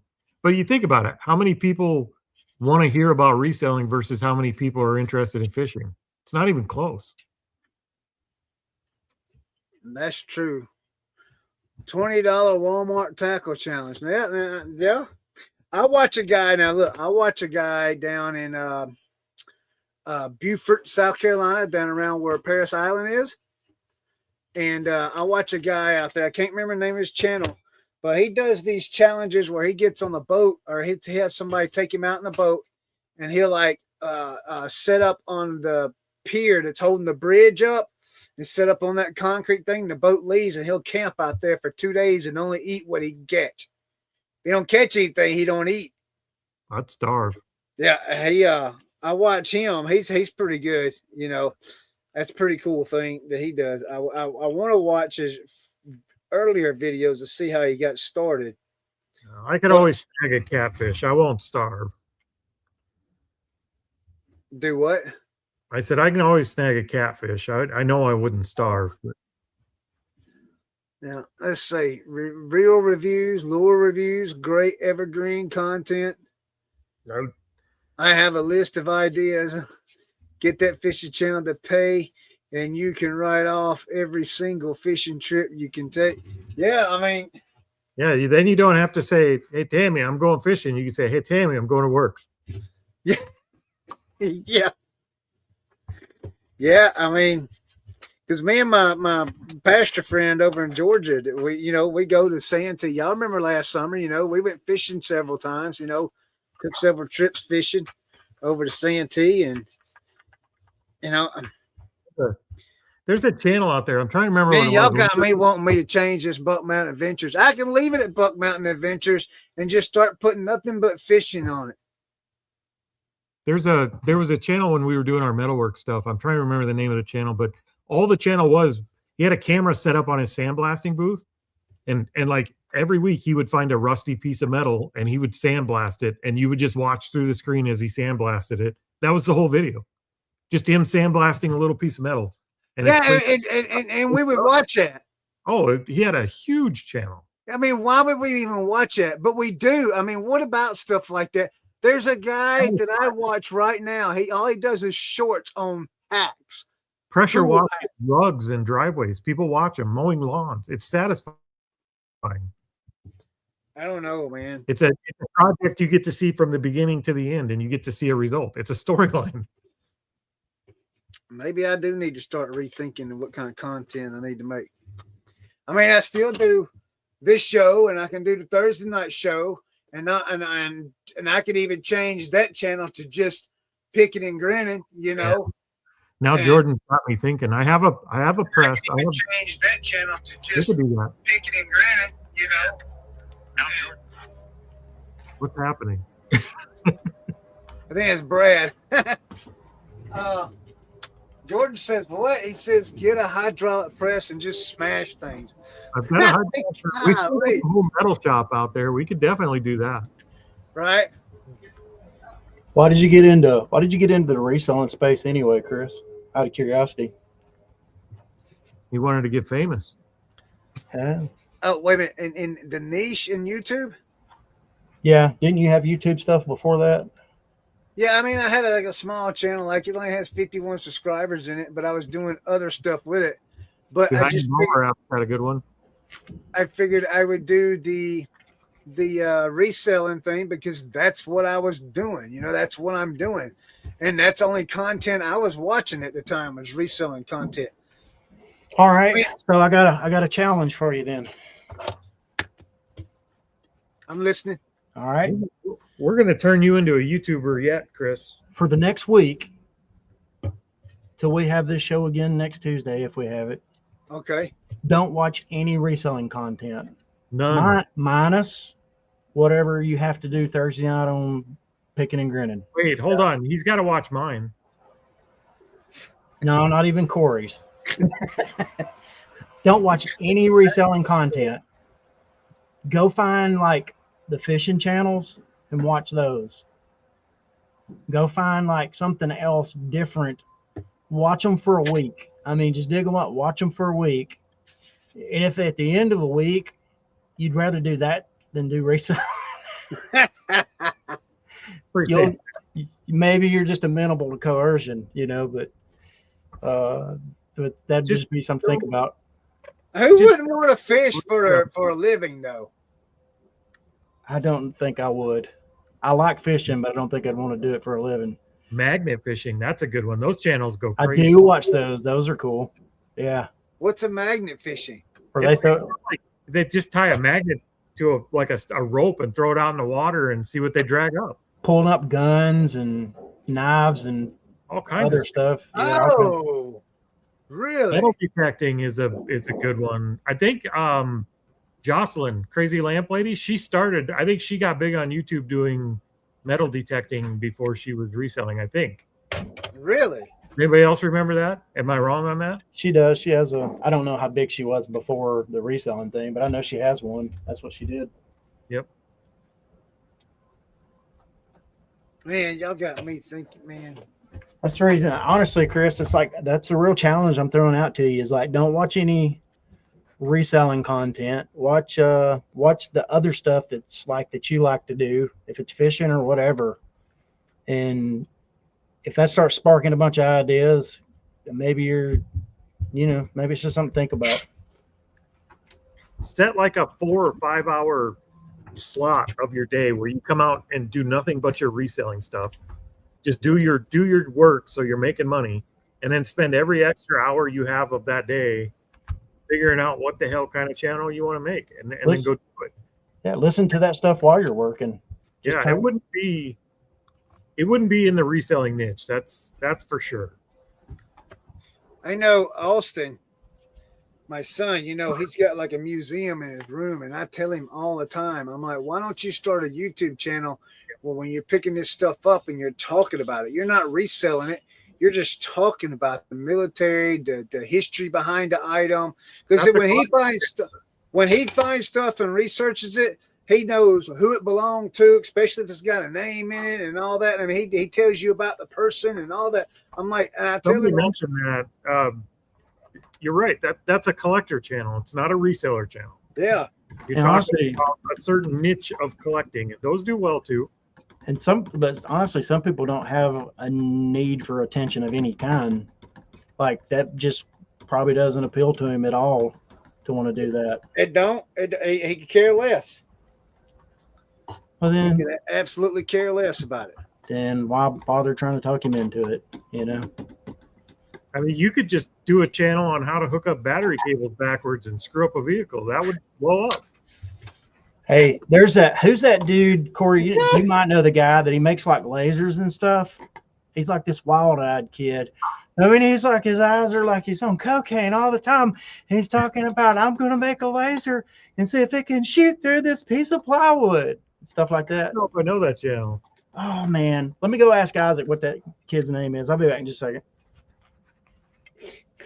Laser. Jeez. Yeah, maybe I need to just start watching other stuff. If I could fund and come up with a good formula for a 3D print channel, that's a great channel that I could do. I started a 3D print channel, but the videos I was making were not sustainable. I couldn't do them consistently forever. Yeah. And it was taking time away from other projects that I wanted to do that were going to be more profitable, so I put it on hold. But if I ever get a chance to revitalize that, like the crazier shit you could print, like this mech suit down here, that would have been a great piece of content for a 3D print channel. And it would have got a lot of views just from the Fallout crowd. All right. Styro Pyro. Here you go, Wes. Styro Pyro. I do not know that channel. Yeah. Is he blowing up stuff all the time? Let me see. Yeah. You'll see what I mean by crazy eyes if you start watching some of those videos. Not the guy you want making lasers next door. He's all the time doing cool stuff. Stuff like 30,000 watt light bulb experiment. I built a 20,000 watt microwave oven.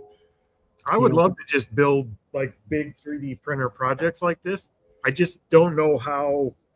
Like that kind of content is an investment, because it took like 2 weeks to print just this piece and put it all together. Like making a full video on that would be a multi-week project where every day you're recording a little bit here, a little bit there, and then trying to stitch it all together. Wesley just said, that's it. You guys just talked me into making into it. I'm going to start making content. There you go. Well, what kind of content are you going to make? Dude made a long range laser turret in his yard. What? He made a long range laser turret. I mean, y'all ever watched Ginger Billy? Yeah. Yeah. Yep. I mean, that's the stupidest thing I ever seen, and he's making a killing making them kind of videos. Yep. People watch a lot of stuff, but you just have to find a niche that has some wide appeal to it. But it's still very. You got to find something that you're interested in that you can just keep doing it because it's fun, Yep. Something you would enjoy doing even if you weren't recording it. Exactly. He's got one testing insane chemistry recipes from 1933. I converted my microwave into a laser oven. I drove into a huge tornado outbreak. The brightest laser pointer in the world. Is it the volts or amps that kill you? It's the amp. What kind of views is he getting on those? All right, well, let me look. First, I'll tell you how big his channel is. He's got 2.97 million subscribers. Oh my God! Never mind.